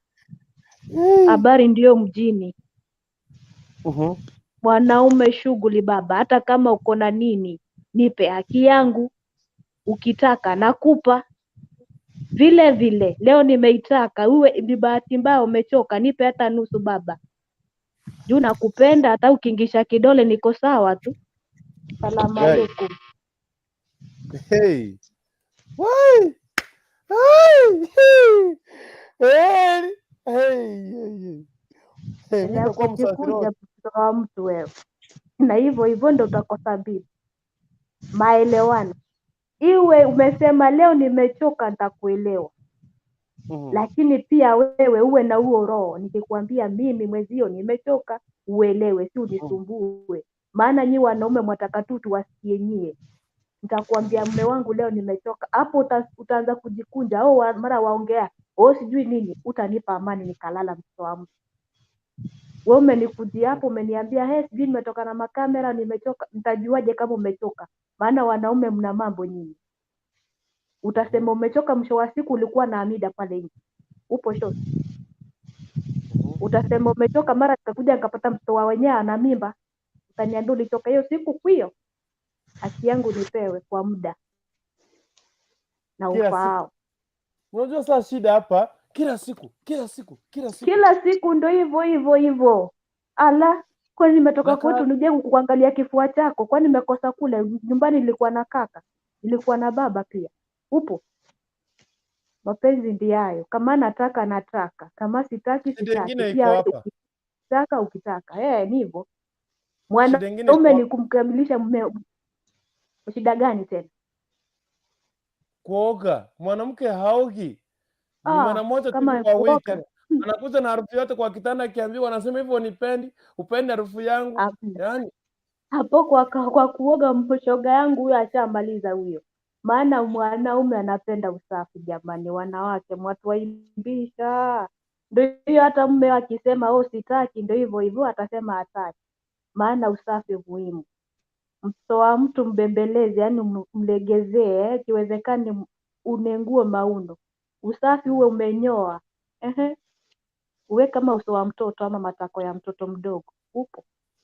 Kama mwenyewe umefunga tu zile nywele kule chini, mwanaume atakuacha samaki ni za kule sokoni ama za baharini. Unuke samaki alafu mtoto wa mtu akupende, utakosa. Ndio hii Halima tuko mjini, tutampepetea na pia tutamtengenezea maandalizi masafi. Kama wataka kila siku, make sure umeoga kila siku. Maana kuna baadhi ya wanawake wanaoga mchana, alioga saa 8, mume wake akija ameingia kitandani vile vile. Eti nishaoga. Mtoto wa mtu atakaa na wewe. Ukipanua miguu ndio hiyo jasho linatoka, harufu ndio hiyo. Mtoto wa mtu atakaa na wewe, alafu useme simama. Ile kitu kisikia harufu inazima. Haiwezi hata kama mnampenda, maana hakuna mwanaume mwenye anapenda uchafu, hamna. Kuzote utakosa mtoto ndio hivyo. Mambo mjini, wewe kosa kuoga na sisi tumeoga. Kina Halima tumeoga kwanza, tumejiandaa vizuri. Tumevaa majistri na tumevaa zile gingali. Tuko mjini tuwaongojea mpo. Anyway, it's okay. Hold on. Ndio yeye nyumba ndogo. Muda shikia hapo. Yeti, mambo vipi? Hey. Siku imekuwa aje?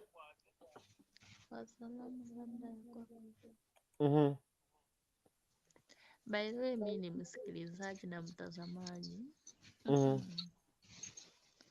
Ni wasalimu nyote kwa ujumla, hamjambo? Hatujambo sana. salama. Oh, my dear, unipati Halima, unipati? Sauti yako iko chini Hiyo ndio sauti mama. yangu yote. Wewe. Hiyo ndio sauti yangu yote. Kwani leo nimefanya aje?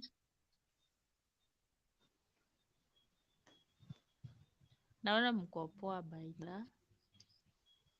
Mimi sina la kuamba. Nawasikiliza tu.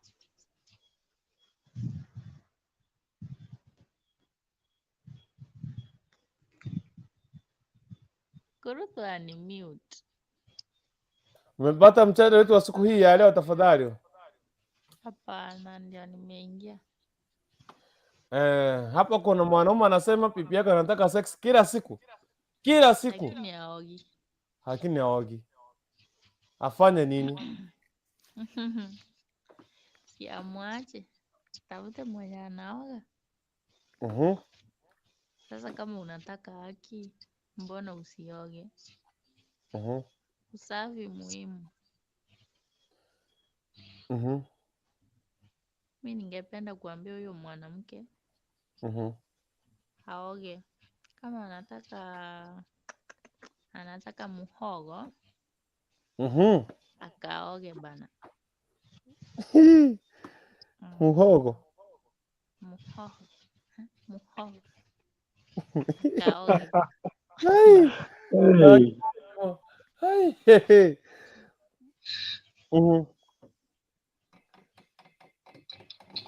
Pia mwanaume aoge, si eti ni pipi pekee anaambia aoge. Si mwanaume anaoga. Asilalamike eti mwanamke aogi, upate na yeye pia aogi.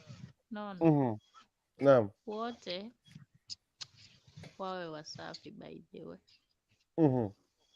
Yeah.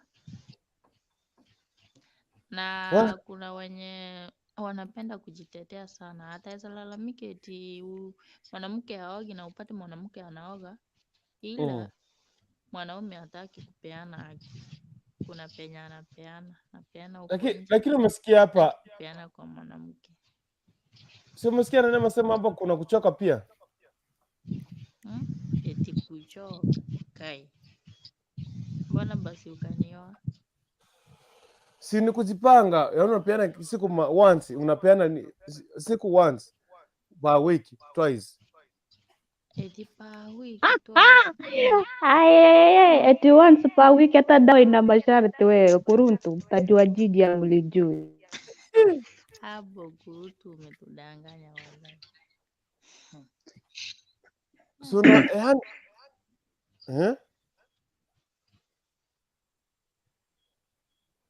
Wa. Ekevi emonyo ekevi. Yes, my brother. Mambo vipi? Niko salama tu. Naona umetulia hapa tuli. Leo nimetulia, huyu Halima akanimaliza bana, lakini natupendi venye mli. Okay, ni ngoja niongee hivi. Ajua mkianza uhusiano kama mume na mke, kuna ile mnaongea kwanza. Unajua kuna yule mke upenda kila siku, lakini akiwa monthly period ndio upumzika. Lakini kuna mume naye huwa anataka kila siku. Najua kwa watu wawili tofauti. Kuna ule mwanaume tofauti, kuna mwanaume tofauti mwingine. Unaona? Sasa unajua inatupendi uko kwa kiwango gani. Unaweza mwekea venye umesema, lakini usimpangie kama jogoo. Ati ukiwa hii ama kama mwanaume unao upenda kila wakati, kila siku. Na kuna mwanamke upenda hivyo. Na kuna mwanaume upenda 3 na week.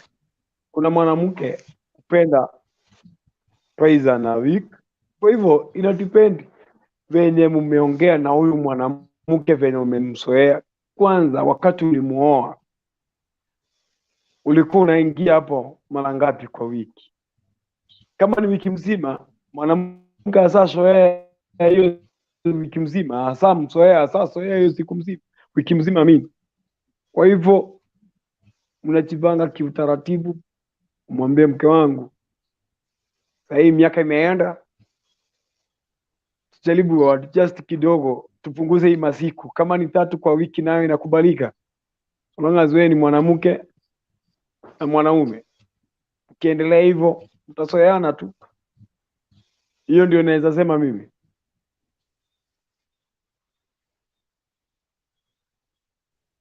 Dennis.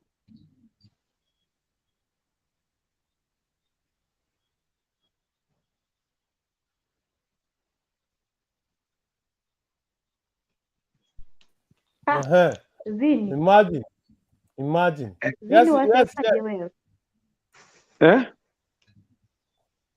Mimi nimesema hivi Halima, nimesema hivi. Unajua ukiwa kwa ndoa, huyu ni mume wako. Inafaa msikizane kwanza. Wakati kabla hujaingia kwa ndoa, kama ndiye anakuchumbia, mnaongelea sana, mwambie mimi upenda hivi. Kama huyu mume, kama huyu Vincent hajiwezi, utafute namna nyingine. Kwa sababu huyo Vincent akisa kuoa, unajua huwa mnafanya mapenzi siku 3 kwa wiki. Kuna yule anapenda wiki mzima. Hapo ndio umekosea. Hapo ndio umekosea Vini. Kuzote na waambie ni wanaume. Ngoja niwaambie wanaume. Usijieke shughuli ambayo unajua siku moja itakuja kuletea balaa. Mimi mtoto wa wenyewe umenichanganya kule tulipokuwa tuna date, tumeenda road test, Pale wanigeuza kama samaki, kama si samaki ni bata. Yaani kienda chini kabisa. Ngoja nikwambie. Kienda chini kabisa, yani leo umefanya leo nikasema huyu jamaa leo ni kama hajafanya vile. Yaani zinakuwa kama 5 6. Upo. Mimi pale umenichanganya. Mimi na expect hivyo ndo tutakuwa kwenye ndoa. Nini kimekufanya tumefika tukaoana, imefika sasa wanipangia masiku sijui wewe mara moja, kwani ni antidote? Hiyo kitu inaendana na mafikiri. Ndio nilikuwa nakwambia, unajua kuna wanaume tofauti Halima. Ndio maana nimekwambia kama ulikuwa mara ya kwanza nimesema hivi, kama ulikuwa unamchapa kawaida kwa kila wakati, wewe ndio ulikuwa umemweka hivyo. Lakini kama ulikuwa unaenda, unajua kuja kwangu, unaona wewe ni girlfriend, kuja kwangu. Unajua ukiwa girlfriend haikwangi kila siku, inakwanga wiki, ma Sundays ama ma Saturday hapo ndio unakuja kwangu. Lakini kuja kwa nyumba kama mke wangu, kuna maelewano fulani, iweze kuwa kama ile wakati. Ajua kwa sasa hivi watu kama ni hivyo sasa, acha ndoa tu nibaki tu kwa kudate, maana hata kama ni ndoa jamani. Sasa una utamu gani? Si nibaki tu kudate basi. Ndio maana nakwambia hivi, mtu wa kwako ama mume wako. wako. Nikuulize. Hapa unaposema ati sasa imefikia tumeoana, useme unataka kunipangia masiku ya kunipa muogo, mimi hapo ndo nataka nikuulize. Nyie wanaume, mimi nimebaki niko mwanadada peke yangu. Nataka mniambie ni nini hasa inachangia zile hamu. Maana pale tulipokuwa pale nje wanipiga mpaka wanikumbusha ukutani mule. Yaani imekuwa kama nzi. Unaona? Sasa nimefika hapa nyumbani, tumekaa na wewe, nini uchangia hasa mnapoteza hiyo hamu? Nataka nikwambie hivi Halima. Unajua lazima muongee na huyu mtu wako, muelewane. Unajua wakati unakuja kwa ndoa si kama ile boyfriend na girlfriend. Ndoa ni kitu tofauti sana. Ndoa umiza ama umaliza ndoa iende kabisa, because ya hiyo muogo. Lazima muelewane na jamaa wako ama mke wako. Yes. Hamna cha kuelewana hapa. Mimi hamna cha kuelewana. Mpaka mwanaume ajitokeza aniambie hasa ni nini uchangia. Maana pale tulipokuwa tuna date tulikuwa sawa. Tumeingia kwenye ndoa, saizi imekuwa ni antidote, yani wanipimia kama dosi.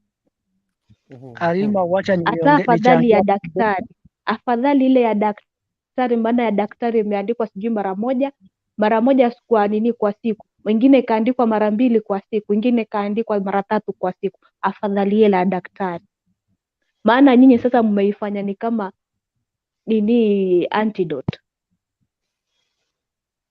Yes. Halima, wacha nichangie kidogo.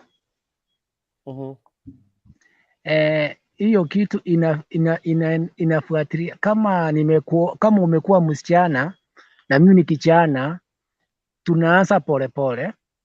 Inaanzanga nikienda sauti kama 6 hivi baadaye, ama ni mchana umekuja weekend. Lakini wakati tumeona na tumekaa na wewe tuko kwa kitanda moja, inakuja siku moja napiga moja, jioni moja na asubuhi moja, breakfast ya asubuhi na ya jioni tukilala moja.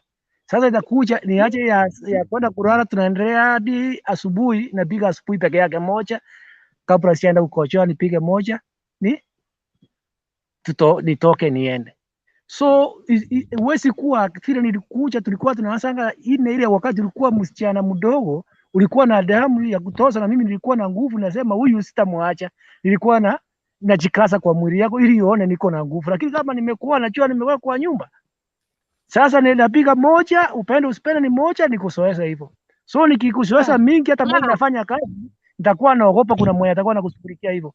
So lazima nikusoesha na katoti kamoja hivyo, tuendelee na maisha. Drop.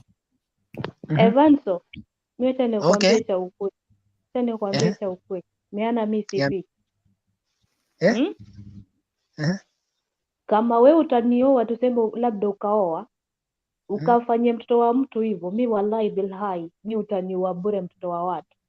Mimi wallahi nitakuambia tu ukweli, kama umefikia ni 1 2, haya, ndugu yako ama babaka atakuwa shemeji huko. Mambo mjini. Tusizoeane. Unajua hiyo tunaenda polepole, lazima hata utasoea. Unajua wacha nikwambie Halima, kwa kusema ukweli, saa hizi wacha tuseme ukweli. Saa hizi ngoja kwanza nikuulize. Hivi hapo unaposema eti sijui pale nilikuwa msichana, sijui nilikuwa na damu, nani kakwambia damu yangu kazima? Hivi ukanioa ukamfanya ukaambiwa damu yangu yaenda kufa ama megani? Ninahisia baba. Ninahisia. Kama ulikuwa unajua wapiga 4 ama wapiga 3, ni unizoeshe mapema kule tulipokuwa tuna date. Maana ndoa nyingi ukiziangalia kule zimevunjikia. Ukiangalia kule kwenye zimevunjikia ni hapo kwa mambo na vitandani. Mwanaume mkiwa hapo nje mna date, atang'ang'ana atakupiga karibu shoti 20, akiwe wengine kama 15, utasema mtoto wa watu ndio huyo sasa nishapata. Pale tunapokaa kule nyumbani sasa tumeanza kuzoeana, wewe wafanya mazoea, sijui wewe nimechoka, mimi mtoto wa mtu mimi utakuumiza tu bure. Usinizoeshe mambo yenye unajua mwisho wa siku utakuja kuleta tabu. Unajua wengine hapa hawaongee juu, wakiongea watasema sijui wao wanajifanya kupretend, lakini wacha niwaambie wanaume, hilo jambo la umma. Hilo jambo la umma, tena la umma sana. Jikakamue. Upo. Hapo umesema sijui upewe likizo sijui siku 2, bado ni hiyo moja ndio ya mazoeano. Fanya kae mezani tuongee kama mimi mkewe. Uniambia Halima imekuwa hivi. Halima, pale nilipokuwa na tunadetiana pale nje tukitumbiana, Halima ulikuwa unavutia sana. Siku hizi umeanza kujiekelea. Umejiachilia, mtoto wa mtu hata zifai sindilia. Mara sijui sikuonyeshi mahaba. Hapo pia unaweza niambia hapo mama umechangia, lakini kuniambia mimi nakutayarisha, nikupikie, ni make sure umekula umeshiba vizuri. Nimekupa kila kitu. Nimekutuliza moyo, mapenzi nakupa. Nini kiasi kinachochangia usinipe haki zangu za kitandani? Halima, wacha nikwambie ukweli. Mimi nimekaa kwa ndoa tuseme miaka 8 hivi. Wacha nikuambie ukweli yenye iko.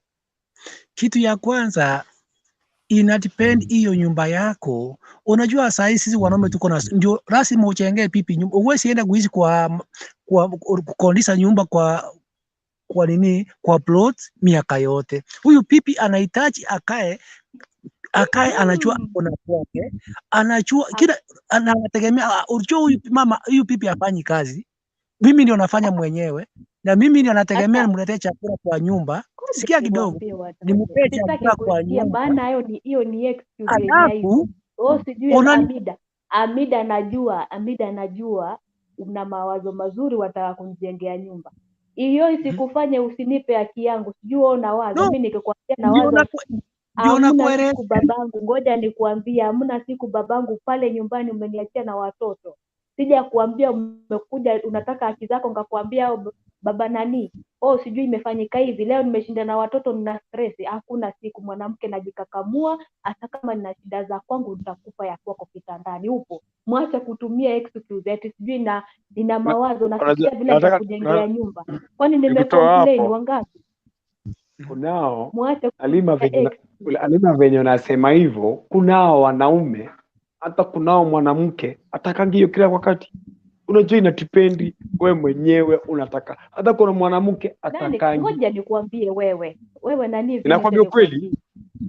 Kawaida ya wanawake zile nakwambia mimi sitaki aliyomaanisha baba ungekometia ndani muogo mikala. Upo sio? Kunao wataki kabisa. Nipe baadhi yao wenye wataki. Nani kakwambia? Kama mwenda wazimu mkali sokoni, lakini akipata huo muoga atulia. Wewe ni nani ukaseme wewe sijui kuna baadhi yenye wataki?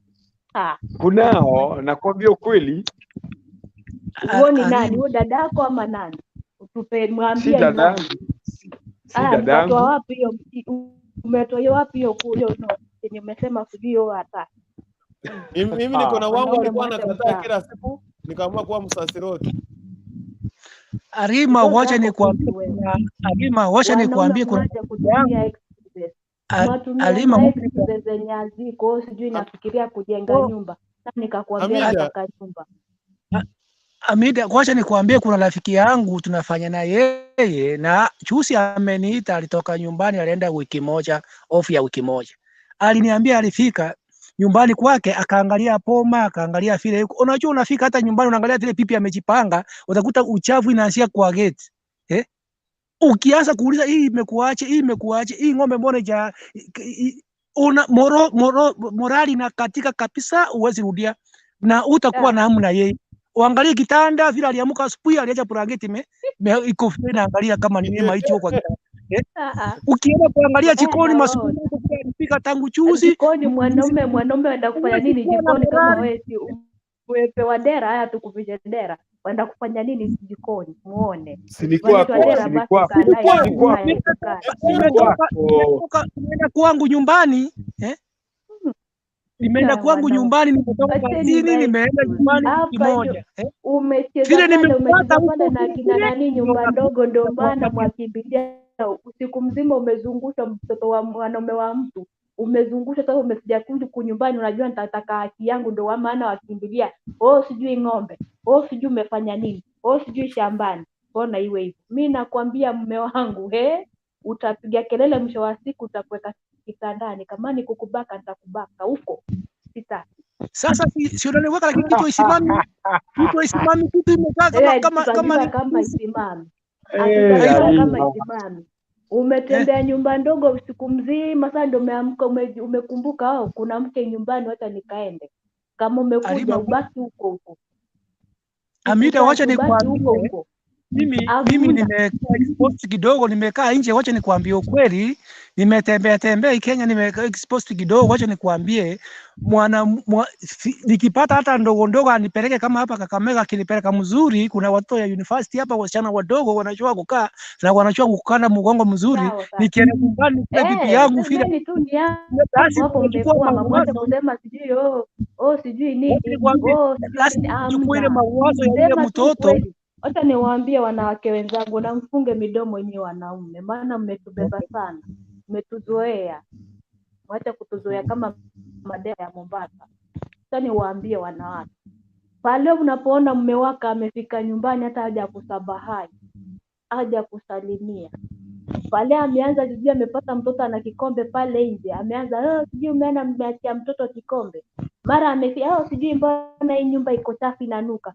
Mwenzenu yeye mwanaume ako na nyumba ndogo pale, amekuja tu atafute makasiriko na wewe, agombane na wewe, mwisho wa siku atoke pale aanze kusema wewe mchafu, sijui nimeenda mle haja niandalia vizuri, maana anajua kula anatokea hapo atapewa. Waache kutumia excuses. Ni utulie. Kama umefika nyumbani umeona kosa, unanipenda mimi, ni mkewe, kawaida nina watoto na watoto wadogo, kuwa control si rahisi. Wewe tulia, unipe wakati wangu nijipange. Kama umefika asubuhi, kwani ulikuwa umeniambia unafika saa 11 alfajiri, umefika pale nyumbani, niamke huo siku wote nikuje kuandalia, ukuje kutengeneza nyumba, nitengeneze kitanda? Baba kama wanipenda niwe na subira. Mimi nitakuwa msasiroti. Mimi nitakuwa msasiroti. Wanaume mmezoea kubeba wanawake vibaya. Mwanzoni tunawajua. Wacha nikuambie. Hiyo kitu hata ukigusa kila siku itakuwa na nini? Si itaharibika, si itakuwa maji. Itaharibika, nani kakwambia itaharibika? Yaani kila siku nani kakwambia? Hata shimo kila siku nini? Shimo kila siku. Nani alikuambia itapanuka ama itafanya nini? Wewe kuntu. Ndio hivyo baki ukue padre venye umesema angalau, lakini kusema nini haki yangu mimi nataka kila siku. Kila siku sasa nitakosa kupewa, ujue niko kwa siku zangu. Na wanawake hata niwaibie siri, kama mmeo wako mjini usikubali kubaki kijijini, nendeni pale mjini. Kama ni single room pinyaneni huko ndani, habari ndio hiyo. Usimpe mmeo ngapi na uwezako utakaa miaka ngapi mchini, alafu na uko nyumbani ukienda wengine wanaanza kukucheka, huyu aliama nyumbani ajulikani hata matanga akai. Sasa hiyo ni nini? Hata nikuambie, mimi sikuolewa kwa kijiji, na sikuolewa na mtu, nimeolewa na wewe. For example umeongea mzuri hapa, kama ni kwenda nyumbani twende mara moja, lakini mimi na wewe hatuachani. Ni mzuri umeongea mzuri. Ngoja nikuulize, mimi kama mimi saa hii sina wazazi, mimi ndio kijana peke yangu nyumbani, nimekaa na bibi yangu, tumekaa na yeye miaka 5, nimempea watoto wawili, ameenda wanasoma nyumbani, wako na yeye mzuri. Nimemwekea kuna ile vitu ile mzazi alituachia. Mfanyikazi shule kimwacha anakupigia simu anakuambia, unachua hii imefanyika. Miaka yote ukinunua hata cement wachenge nyumba ameuza. So rasmi mpeleke pipi nyumbani, akae asimamishe boma yako. Wazazi hawapo. Achunge mali. Achunge mali, nani akakwambia nani atanichunga? Hivi ukikuja kuambiwa kwa nini mfanyikazi kakuzalia kupiga mawe Alima wacha nikwambie. Alima tulia. Mume wangu na naye kwa shida kwa raha. Amida unapoteza uhusiano kweli. Naomba ruhusa wanaume waongee tafadhali. Watanipiga hapa. Hamna cha wanaume leo, natetea wanawake, wacheni zenu. Mmetuzoea kubeba huko. Tuelewana hivyo, lazima tuelewana bwana. Mwalimu ukisema hivyo, kama huyu ndugu yangu amekwambia wazazi wake hawako. Sasa wakati hawako, sasa yeye ndio aende nyumbani wote tufanyie kama afanya nini Nairobi, aombe transfer tuende nyumbani. Upo sasa unaweza kupea hiyo kitu kupata transfer nani transfer kwenu? Kama unafanya kwa mwingi, kampuni nyingine haiko hapo. Hiyo moja tiko Nairobi.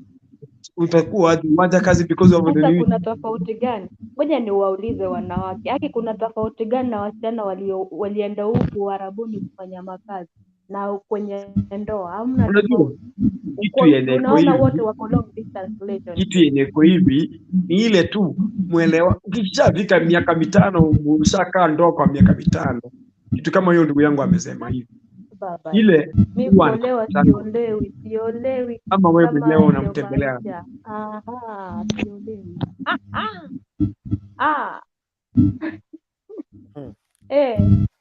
Huyo eti iko kazini, kwio kazini kwio humo. Okay. Mwache kutubeba. Lakini tafadhali Halima, nakuambia mimi kama anatoka Kisii, na kwa kimila yetu Kisii, kama huna wasasi hata samba inaenda na majirani, lazima upeleke pipi nyumbani akae, angalie vitu. Sasa nitafanyaje? Nikae na yeye Kisumu na samba jirani wanachukua nyumbani. Unajua Kisii samba ni kidogo Sasa nitafanyaje? Nyumba nilijenga huko sipanya sitaishi ndani, nimejenga nyumba ya hapo. Ukiwa Kisumu omba transfer twende hapo Kisii. Unajua Mkisii ni samba magari kidogo tu Evans. Hamida kidogo Evans kidogo mute kidogo. Kuna mtu ako na echo, kuna mtu ako na sauti hapa. Anatumia earphones. Hebu mute hapa kidogo. Okay, hebu tuongee. Alright. Evans, Evans, naomba kama unatumia earphones utoe, mpunguze sauti kidogo. Angalia sauti yako ya earphones, kuna kelele hapa tukupati jamani. Situmie earphones. Nasikia tunaona nikifungua mic hapa inapiga kelele. Nikifunga hakuna kelele. Nikifungua tu hivi. Iko sawa sasa. Punguza tena kidogo, gusa earphones hapo.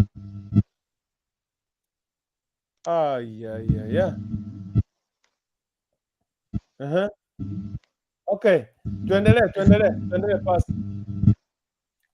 Ndio nauliza sasa, kama sisi kwa Kisii lazima sina wasasi, bibi yangu tumekaa miaka 5, akuna watoto 2.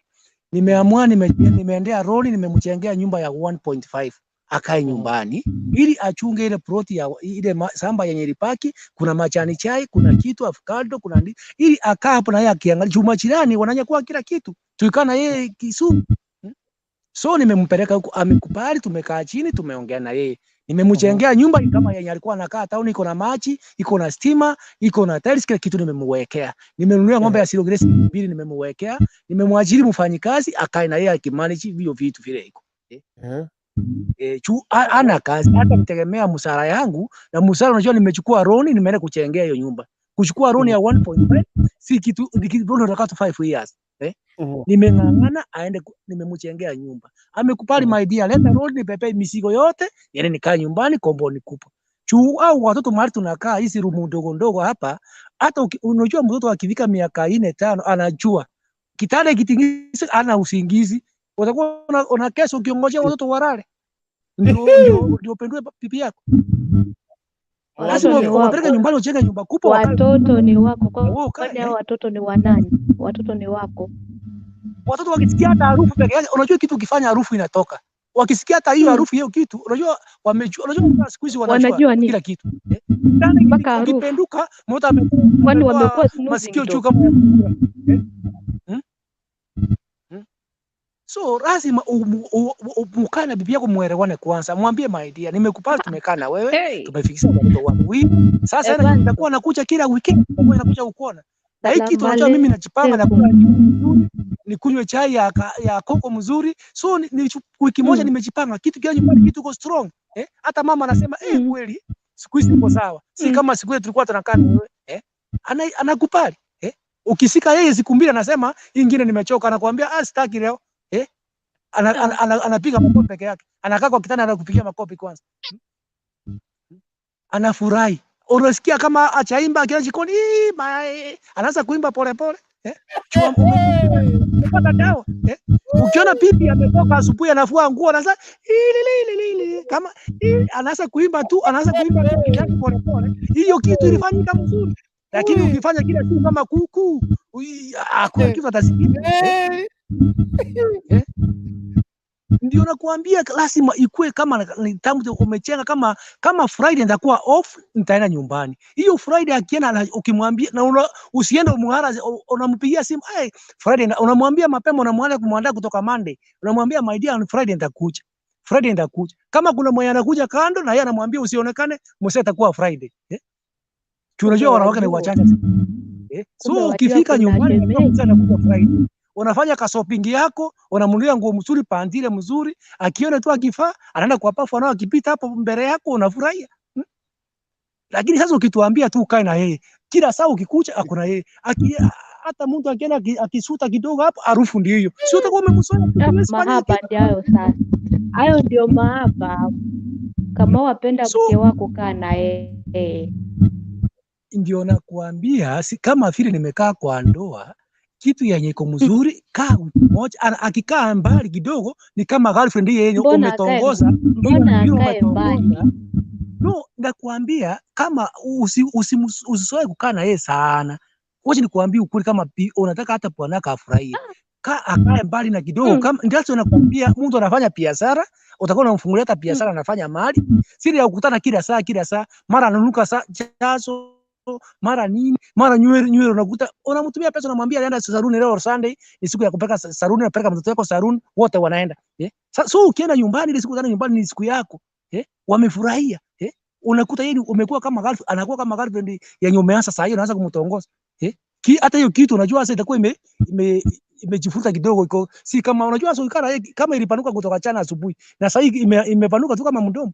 Ukiweka unaona fikiri unakwacho. Nani alikwambia inapanuka kama mdomo? Kwani wachunguzi hapa? Hiyo kitu inataka hiyo kama imepanuka, si wewe mwenyewe umepanua. Mbona uogope kitu kama? Ndio nakwambia, utakuwa na hamu ukikaa na yeye kila saa kufanya hiyo kitu, utakuwa na hamu mzuri. So mpe nafasi, mfanyie vile amekuambia, kaa na yeye chini. Unataka yale amna cha kupeana nafasi, kaa na mke wako. Sasa wewe kaa na yeye, lakini siku ya ukubwa unafungwa karatasi, unapelekwa, ndio unaanza kujengewa nyumba kipanda, una siku alafu na tena unarudi kama nimekufa. Ataenda wapi? Si itabidi akae kwa hiyo kipanda ndani amechengewa. Chua Mungu chipanga mapema. Unajua kifo naye bigi yodi. Lazima mukae chini mjipange. Kama umekaa na yeye miaka 5, kaa chini jipange. Hii miaka 5 sasa tumekaa na wewe town. Sasa kaa nyumbani, fanya hivi, ile pesa unapata unamtumia, msara ukipata unamwambia shopping ndio kila kitu. Anafurahia kwa nyumba, akaangalia nyumba yake, kombodi yake, akaangalia vitu yake huko machani chai, anafurahia. Hata wale majirani wanakuja wanasema, hapa ni kwa fulani. Unajua pipi anataka tu ni pipi, hapa ni kwa fulani, mama fulani, hapa ni kwa mama fulani. Anafurahia. Hata watu ya kanisa wanakuja wanajua kwake ni mali fulani. Lakini sasa ukikaa town, mkikuwa na matanga, mnaona kwa ndugu yako, nyumba hakuna, utafanya nini? Hiyo kitu utakuwa na morali kweli? Mwenye mliandikwa na yeye kazi, akuombele kuliko wewe. Si hiki kitakupea stress. Pale ninapokusikiza wewe basi, inamaanisha kwa umeoa kwa ajili ya watu, hujaoa kwa ajili ya mapenzi. Ni mapenzi, lakini mapenzi umekaa na yeye, umekaa chini. Jirani ataniongea nini? Sisi bibi yangu ataongelewa nini? Inawahusu nini? Haiwahusu. Pale umeambiwa mimi ni mkewe, tumekaa kwenye ndoa, tukae tutulie. Pale kama ni kujenga, sijasema tukikaa mjini hatutajenga nyumba, tutajenga baba huko. Lakini my excuses kusema sijui watu wataongea nini, mimi si kuolewa kwa ajili ya watu, nimeolewa kwa ajili yako. Unajua budget ya, wacha nikwambie, kama for example 2010, kama for example ulipata kazi 2010, ile pesa hiyo ulikuwa unapata si hiyo unapata saa hii. Si unaona? Lazima mahitaji imeenda juu. Labda umechukua loan, ulikuwa unapata 40,000 per month. Umechukua loan sasa umebaki na 20,000. Mtoto ameanza kusoma. Wakati ulikuwa unapata 40,000, hakuna mtoto mwenye alikuwa anasoma. Mtoto alikuwa mdogo, ndio mlikuwa unanunua pampers nini kila siku. Lakini sasa hata kununua pampers kumaji ni ngumu. Juu sasa mahitaji imeenda juu. Watoto wamekuwa wengi kwa nyumba, lazima utafute nyumba ya room 2 ama room 3. Ndio watoto wakae ndani na familia yako ikae mzuri. So kuna vitu yenye unaangalia, hata wewe unaona hii muda tumekaa nje yenyewe maisha yameenda juu. Wacha kama kuna kitu mzazi alituachia mahali. Kwa hiyo tuende tuangalie hiyo shamba ya mzazi, tuchenge nyumba huko ama tununue plot yetu mahali ili akae. Ili sasa hata ukienda ukikuta watoto wako wanacheza combo, wewe mnaingia na pipi kwa room yenu, mnafanya vitu yenu. Watu wanacheza hapo nje, hakuna mahali. Lakini sasa hapa town mahali niko, room ni moja. Nikigonga mlango nilikuwa juu, mtoto ameonga mlango. Kitu imesima juu, unasema nini ni mbaya? Ukikoa kitu imechomoka imetoka ndani. Juu ya nini? Kutojipanga mapema.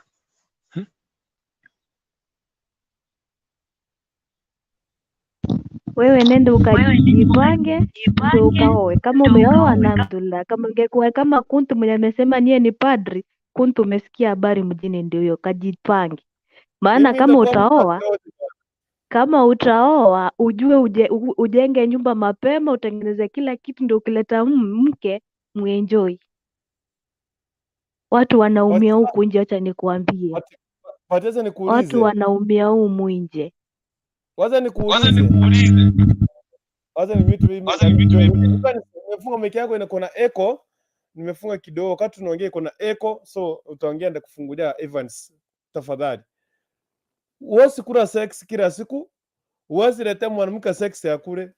Uwezi letea mwanamke akule sex. Uwezi patia mwanamke sex ajipake, anataka mafuta.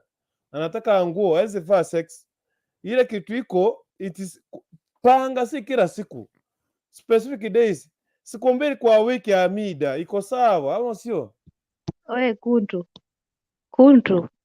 Oh, Tusizoeane. Kama umeamua kuoa ujue umeoa mtoto wa mtu, hujaoa dadako. Kama ni dadako mlete mkae naye.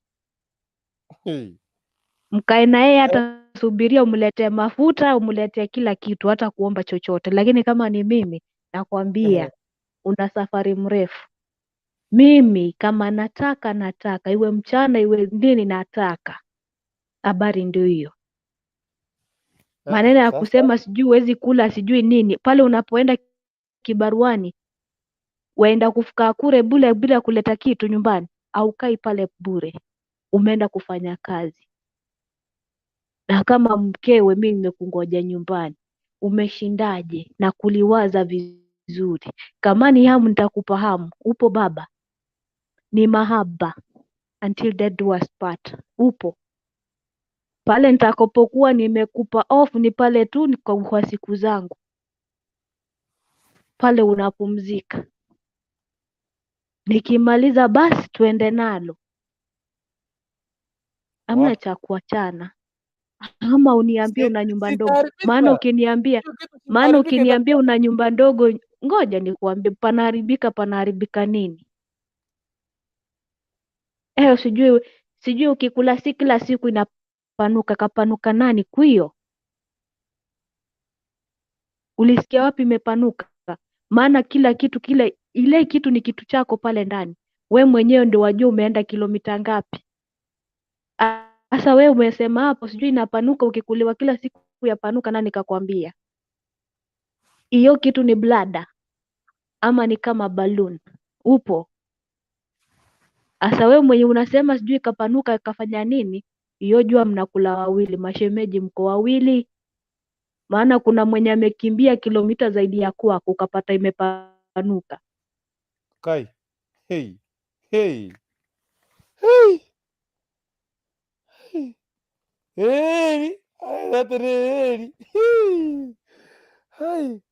Nitakuwa msasiroti bana, sitaki stress mingi. Taifungulia hapa hivyo nisikia nasema nini? Asana hapo sasa dada Halima, Philip Mkisi. Asana bye bye guys, see you tomorrow. Kwani unaenda wapi wewe? Philip exactly the sense. Josephat, we marry as a wife and not a property. Josephat mwenye, I think those very kissy men are just arguing for the sake of it. I totally disagree with them. That lady Swahili speaks sense. Kai Hanjerini Nyakundi ndo atuachie sisi watu wa pora wapara watu bwani hamwajali mambo na maendeleo. Kai mwambie kweli Halima, kwani yani wakosi nini? Mko na mapenzi? Tunawajani Hanjeri Nyakundi bwana. Hapa sisi mapenzi kidogo, kazi kidogo, investment kidogo, huko kidogo. Yes. Nani kakuambia kama Waswahili? Ngoja nikuulize nani kasema Waswahili hawana maendeleo? Ndio amesema hapa. Hao wanawake, ngoja niwaambie, maana nikianza kuwavua nini kanzu ama nini vitambaa wa bara, mimi nitawavua. Sitaki kuwaingililia. Hapana, usiingilie jamani. Sitaki kuwaingililia leo.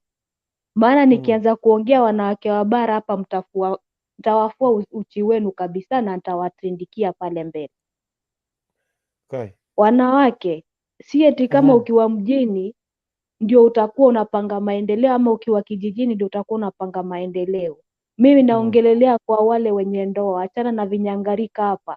Hao wenye wanasema sijui mambo vya bara, tuachieni ndoa sisi, na waambia au kama umeacha mwanamke nyumbani, walai we funga safari yako. Funga safari yako, iwe usiku wa manane umefika pale ndani, kama utamvamia. Maana wengi wanalia humu ndani, yo sijui nimevamia mke wangu na mtu. Hizo tabia. Pale atakwambia niachie pale nyumbani, nitakuwa nikifanya. Mimi sijaongelelea, kuna baadhi ya wanawake wastaarabu wamejiheshimu na Mungu awabariki. Na kuna vinyangarika vya wanawake wanasema au tuko kwenye ndoa, nakaa kijijini, nakaa kulea mali sijui nalia nini. Mwisho wa siku yule mwajiriwa wake mwenye ameajiriwa kule nyumbani ndiye ameshika usukani. Wanaume, baadhi ya wanaume hapa hawataki kuambilika ukweli. Utapata mwanaume mwenye atafungua roho, atakwambia mimi mke wangu tangia nilimuacha na tangia nimemkuta hamna siku nimeisikia tofauti yoyote. Mwanamke ni rojo tu. Kwa nini? Pale wanaume pale vijijini, maana kuna wengi wasemwa sana. Utaambiwa pale nyumbani umefika tu hivi, unaambiwa baba umefika, lakini mkeo kwema. Jiulize kwa nini umeambiwa kwema. Pale utakapojua ni kwa nini umeambiwa mkeo kwema, utajua ndoa ni nini. Wanaume msikae pale kwa ajili ya kusema sijui maendeleo, mwatupa wanawake wenu kule kijijini. Na nyinyi hapa mwala ordha kwa nyumba ndogo. Ukifika kule kijijini waona mkewe kama chumba cha kuhifadhia maiti. Maana ushazoea hapa nyumba ndogo wapewa vile unataka. Huyu umemuona kama jini. Heshimu mke wako na umpe haki zake. Tena fungulie mic yake Evans. Okay, asante sana. Wacha nikuambia Amida, kwa kusema ukweli, uwezi kwenda kwa unalalia mwanamke kutoka Monday to Monday.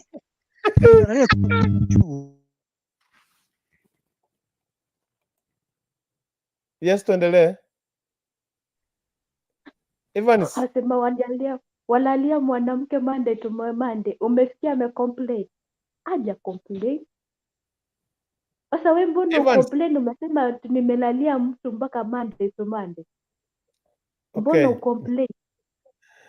Alright. Wanaume tafadhali, wanaume. Tafadhali wanaume. Hamida unaonekana mkali. Ni nani? Mimi mwanamke natetea wanawake. Tusije danganyana hapa. Sasa nikuongeze Mr. Right hapa kulete mbio. Unacheza? Mr. Right huyu. Mr. Right. He's always right. He is always right. Mr. Right. Yes, habari ya leo. Salama sana, labda wewe. Mzima. Karibu sana, nafasi ni yako, nishakupatia mic. Kuna nini huko? Hata sijajua kunaendelea na nini. Nimejipata tumeingia. Hapa tunazungumzia kuhusu mwanamke ambaye mume wake analalamika kwamba haogi, ni mchafu, anataka katiba kila siku. Ndio anauliza jamani, tumpatie ushauri afanye vipi? Mwanamke ndio mchafu. Haogi, ni mchafu, katiba anataka kila siku. Mume wake akimwambia hapana, harufu iko, hapana, kama unanipenda kila kitu, unanipenda mpaka harufu yangu. Unaweza mshauri nini? Sio tu amrudishe kwa sasa kuoga ndio kuja. Kwa sababu sasa najua wanasemaga cleanliness is close to godliness. So there is no way you can be that thing. Usikae vyombo ukikulia lazima uoshe ndio kulia na that time. Hata matunda ukichuna juu ya miti unaoshaga, kwa nini? Kuna germs. So pale umeingia umeacha hizo maarufu tena bado mtu akaenda kesho tena. Ai. Nyumba sitakuwa siwe.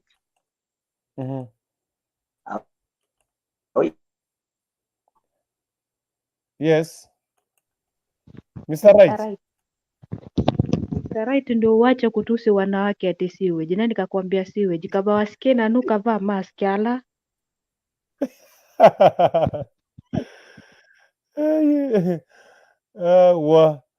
Mr. Right. Mr. Right.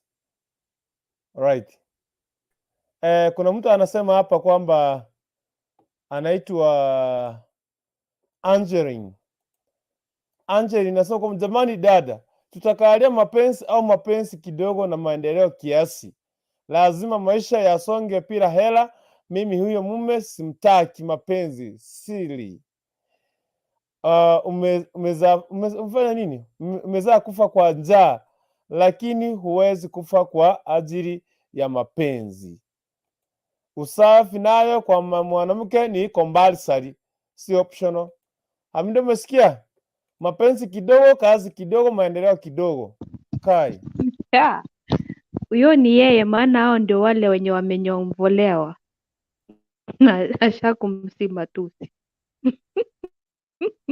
Kama amenyovolewa basi atasema kidogo kidogo, maana au wana take time kupika. Lakini wenye hatu kunyovolewa si ni kila siku twataka. Upo. Alafu kwa usafi ni lazima kwa mwanamke siku zote. Usafi muhimu. Hapa naposema sijui ukavai mask, mimi nimeongea tu nikiongea kama mzaa. But usafi kwa mwanamke jambo la busara. Kama unataka mwanamke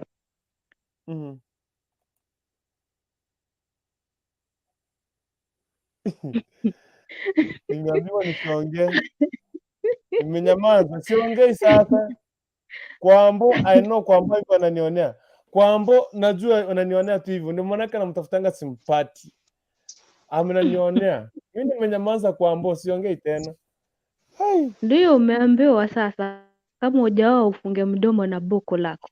Sasa ndio hivyo nawaambia wanawake jamani. Hamna mwanamume mwenye atatulia ndani kama we ni mchafu.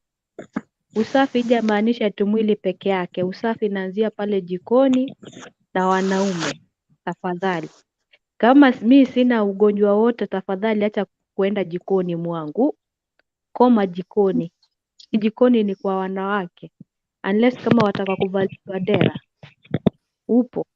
So mimi naweza waambia usafi si wa mwili peke yake. Usafi huanzia nyumbani, pale jikoni, ukuje pale living room, uende mpaka bedroom. Wanaume huwa wanakuwa pissed off haraka kama kuna jambo fulani halijamfurahisha. Pale utakuwa umesimama pale wangoja muogo usimame, muogo ndio hivyo au utasimama. Maana ameona kitu fulani kampiss off. Be very very careful. Na nyinyi bado ndio mtachangia wanaume wenu waende pale nyumba ndogo.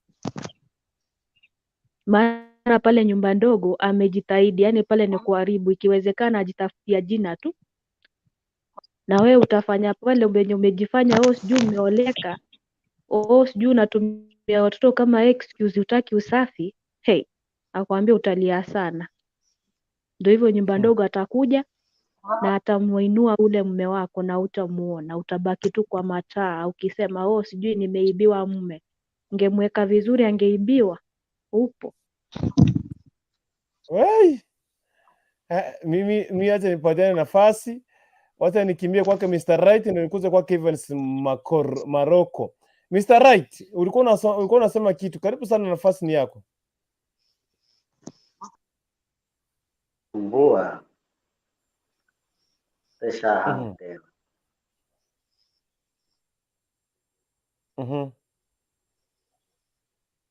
No.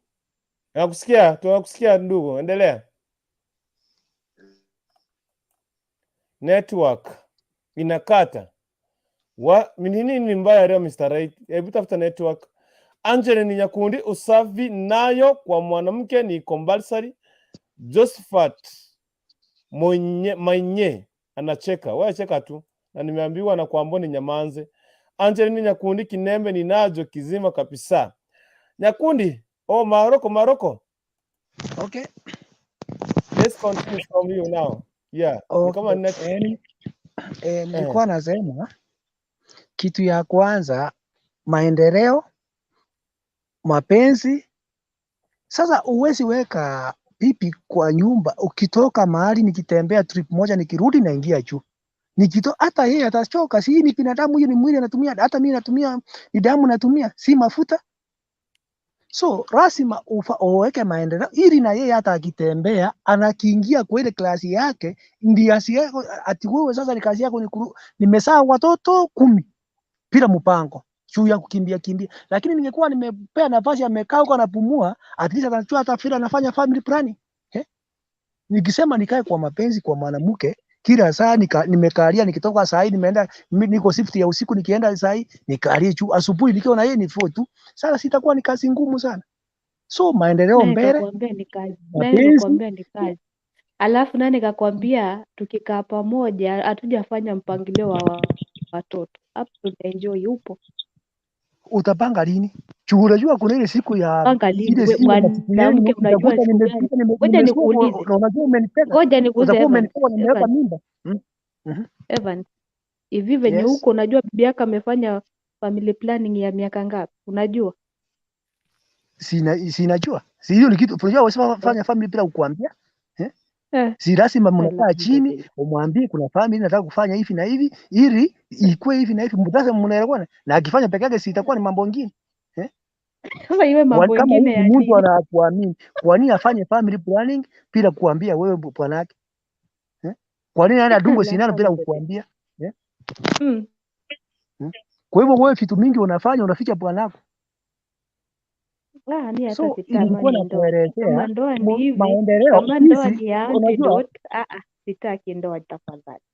Sisi sisi ndio lazima nakwambia, kama mimi kama kwa kwetu lazima uangalie maendeleo, uangalie mapenzi, alafu vitu vingine nafuata baadaye. Kulala na mwanamke haimaanishi kila kitu itaharibika. Si ni kulala masaa kidogo mmelala tena mmetoka hapo. Unaanza kutema mato ukitoka nje ukienda. Ndio nilikuwa nakwambia kuna makoli alinielezea. Amekaa yeye ni pastor yule jamani, alikuwa pastor yetu. Akakuja akaniambia please, nimeenda wiki moja nyumbani, nimekaa na bibi yangu, lakini kulala amenipikia chakula mzuri, lakini nimejaribu kulala na yeye imekataa kusimama. Nimejaribu kuwekelea kwa nywele kusunguza hiyo kitu imekataa. Amejaribu kumwekelea kabisa kila mahali imekataa. Bibi akasema akamwambia kuna mpango ngano. Na in fact hiyo mzee ana mpango yoyote. Sijawahi muona kwa maisha yake. Ni mafikirio. Ngoja nikuulize, tuje hii muona maishani mwake, kwa hivyo mwalala pamoja? No, ni mtu tunafanya kazi na yeye na ni mtu Mkristo, na mjua tabia yake. Unajua tukaa na wewe for 10 years nafanya na wewe kazi, lazima unanijua kama anakunywa pombe, unajua Evan anakunywa pombe. Sasa nikwambie. Okay. Binadamu mimi nitakuonyesha usiku, yaani mchana niko vile unanijua. Usiku mimi chini. Kwa hivyo usiseme wewe sijui namjua nani, hapana. Usifanye nini. Nilikuwa nakwambia namjua mzuri ili mimi utasema lakini kwa pande yake ndio nilikuwa nakuelezea. Wala anapolala ujui amelala peke yake ama hajalala peke yake. Unasikia? Wangapi hao mapasta wenye unasema sisi ni pasta? Huyu alikuwa anataka kampuni, alikuwa ananiuliza, alikuwa ananiomba, alikuwa anataka akaniambia ni nini mbaya, ni chakula nimekula mbaya ama ni nini? So nikamuuliza wakati ulienda ulikuwa na stress gani ukitoka kabla upange ombe nafasi kazini na nyumbani, ulikuwa na stress gani yenye? Akaniambia nilikuwa na stress ya school fees. Okay. Kuna shamba nilikuwa nataka kununua, mwenye shamba alianza kuniala sana, nipigia simu kila siku. Na nikashindwa kusima simu, nikizima simu pipi yangu hata nipata.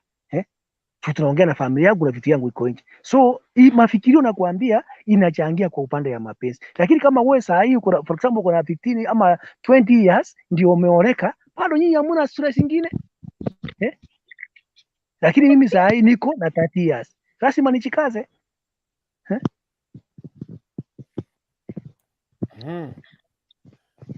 Jikaze basi baba. Jikaze nami nitakazwa. Alhamdulillah. Na mimi nitakuwa msasiroti. Umeambiwa ujamazishe mdomo maana hujajua ndoa ni nini.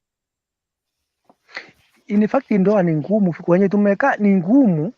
Utaweza kuta, unajua mapenzi huwezi kuwa kila siku. Huyu msichana pipi yangu nimeoa, hatukusaliwa na yeye. Nimepata akiwa na matiti yote, ameng'oa meno, ni mtu nimekuta amemea mpaka nywele kila mahali mwili yake.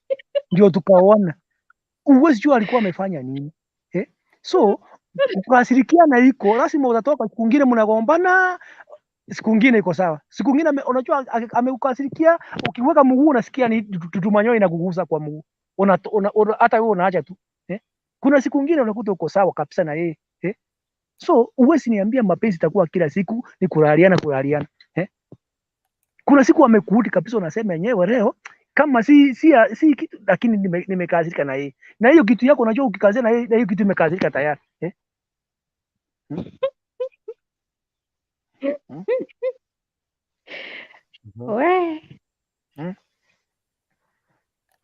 So Anyway. mapenzi ndio nilikuwa nasema mapenzi lazima iko na muda yake na wakati yake. Kuna ile siku umeamka furaha, hata pipi ndio nikwambia pipi kama mimi sasa pipi yangu kama nimeenda na yeye weekend, nimeenda nyumbani tumeshinda na yeye. Unasikia Sunday asubuhi mimi ni wa SDA. Ukisikia Saturday asubuhi anaamka mapema, anaimba hapo nje akichota maji kwa safio, anaimba pole pole. Unafurahi ulifanya kitu. Lakini sasa niambia ukaa na yeye Monday, Tuesday uko na yeye, Wednesday uko na yeye, akienda chuo kara harufu kakitoka unasikia, si unajua roho inarudi. Yeah, all right. Sasa unasikia watu waenda kumnusa matakoni ama wapi? Hamida. Hamida.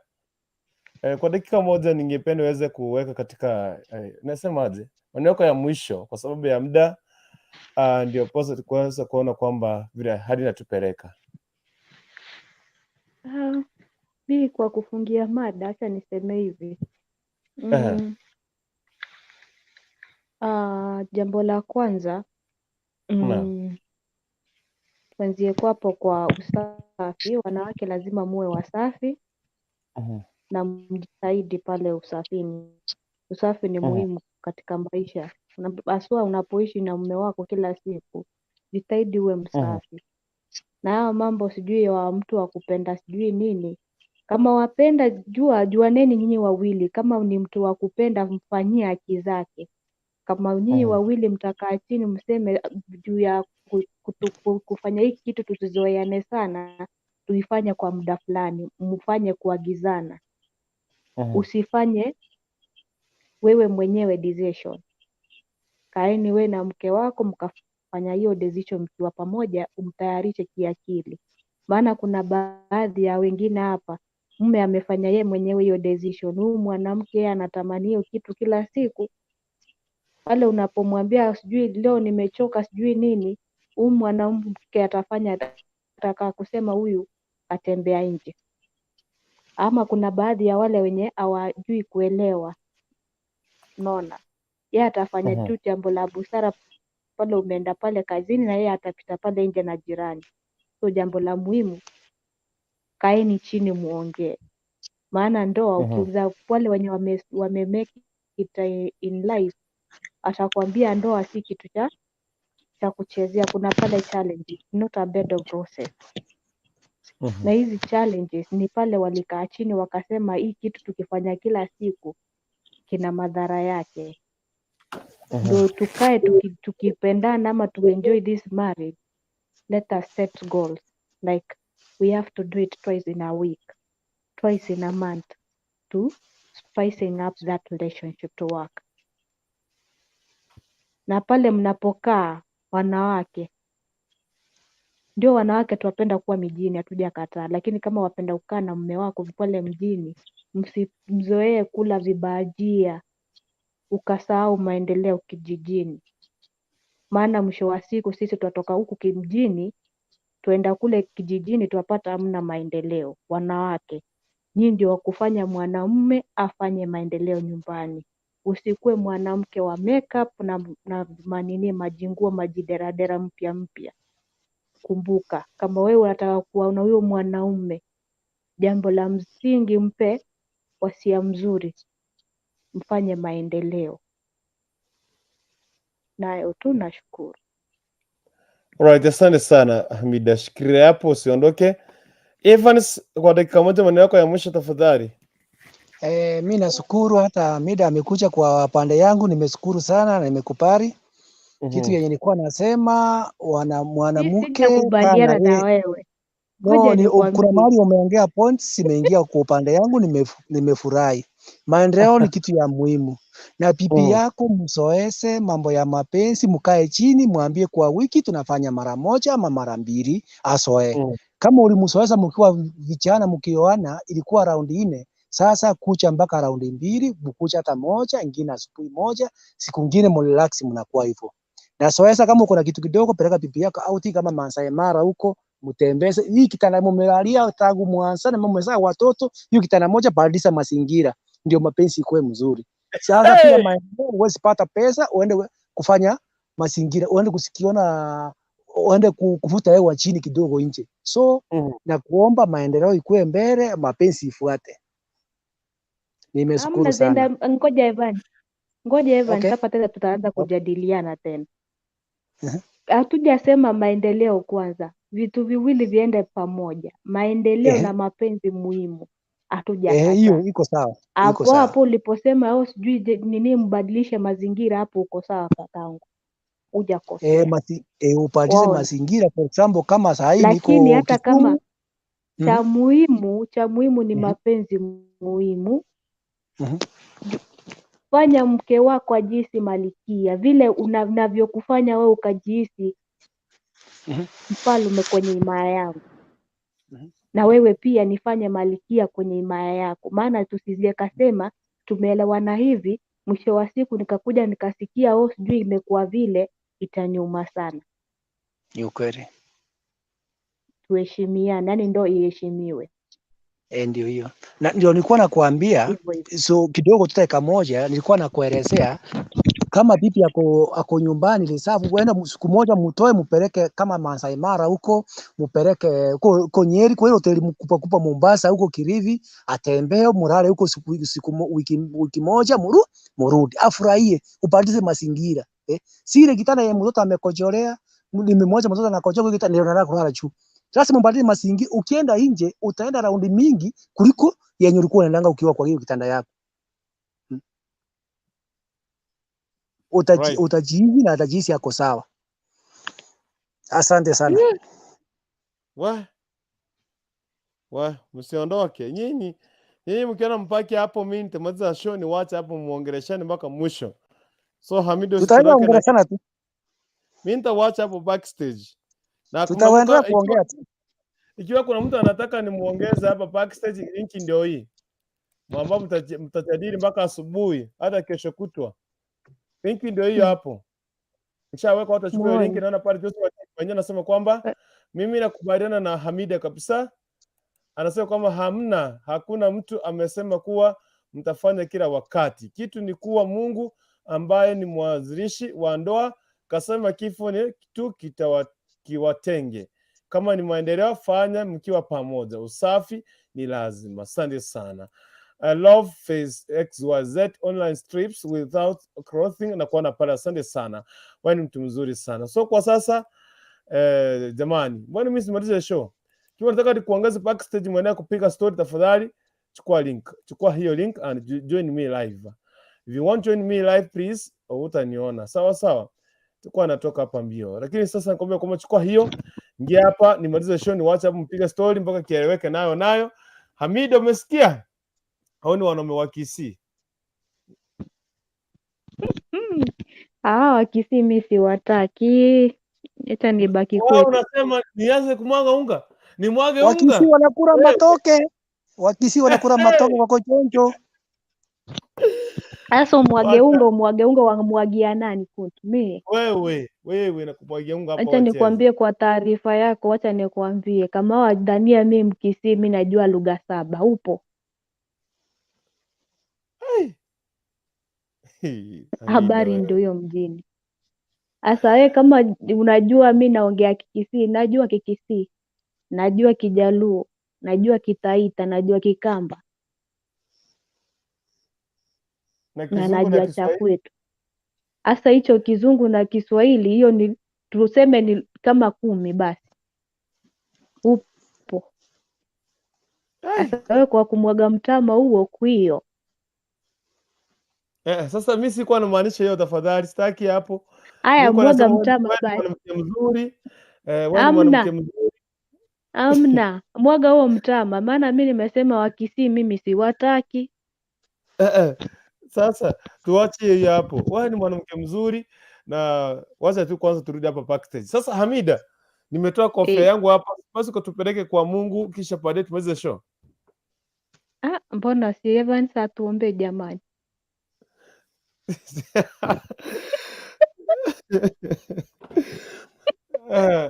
Ndio kusikia mambo kutoka kwako. Haya basi tuombe. Baba Mwenyezi Mungu uliye juu mbinguni, tunakurudishia asante kwa siku ya leo Baba. Ona tunapoenda kuanza siku, utuongoze, utupe maadhui salama, na tunapoachana na wenzetu Baba, uendelee kuwashikilia pale walipo. Nimeomba haya machache katika jina la Yesu Kristo mkozi wetu. Amen. Amen. Wa Josephat anakuja. Josephat ndio staki. Josephat. Yeah. Hata nimeacha kufunga show.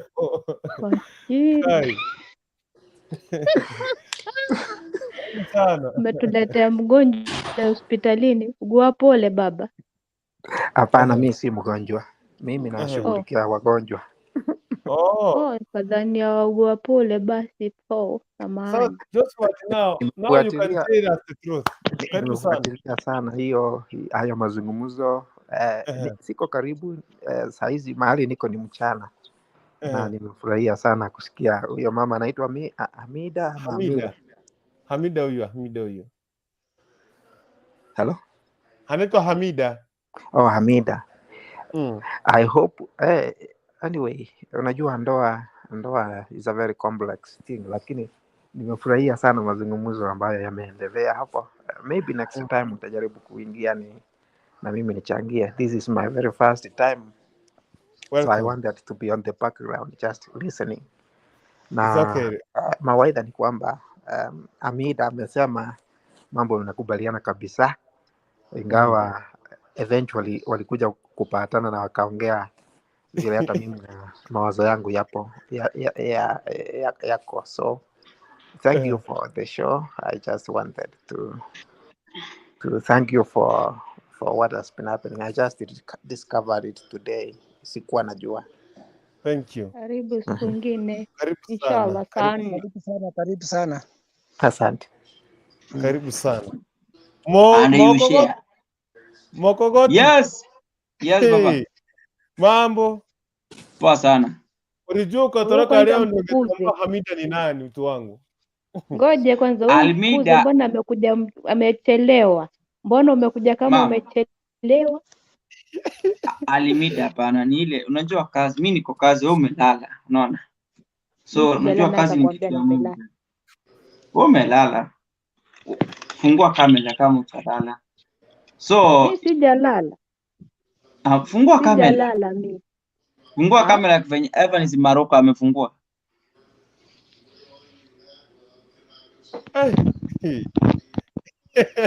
Kamna dakika sekundi moja.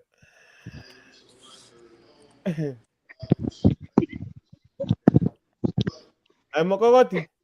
Yes. Sasa siniwaweka backstage mpige story. By the way, we have a WhatsApp group ya Kisi Hot TV and any producer willing to be added for your group. you can text me. Ulio tete kwa moment tumuongeze kwa WhatsApp group ya Kisi Hot TV. Text kwa hii namba. Tutakuongeza kwa hiyo group. Utapata updates zote za Kisi Hot TV. Hiyo namba iko hapo. Text that number and text WhatsApp.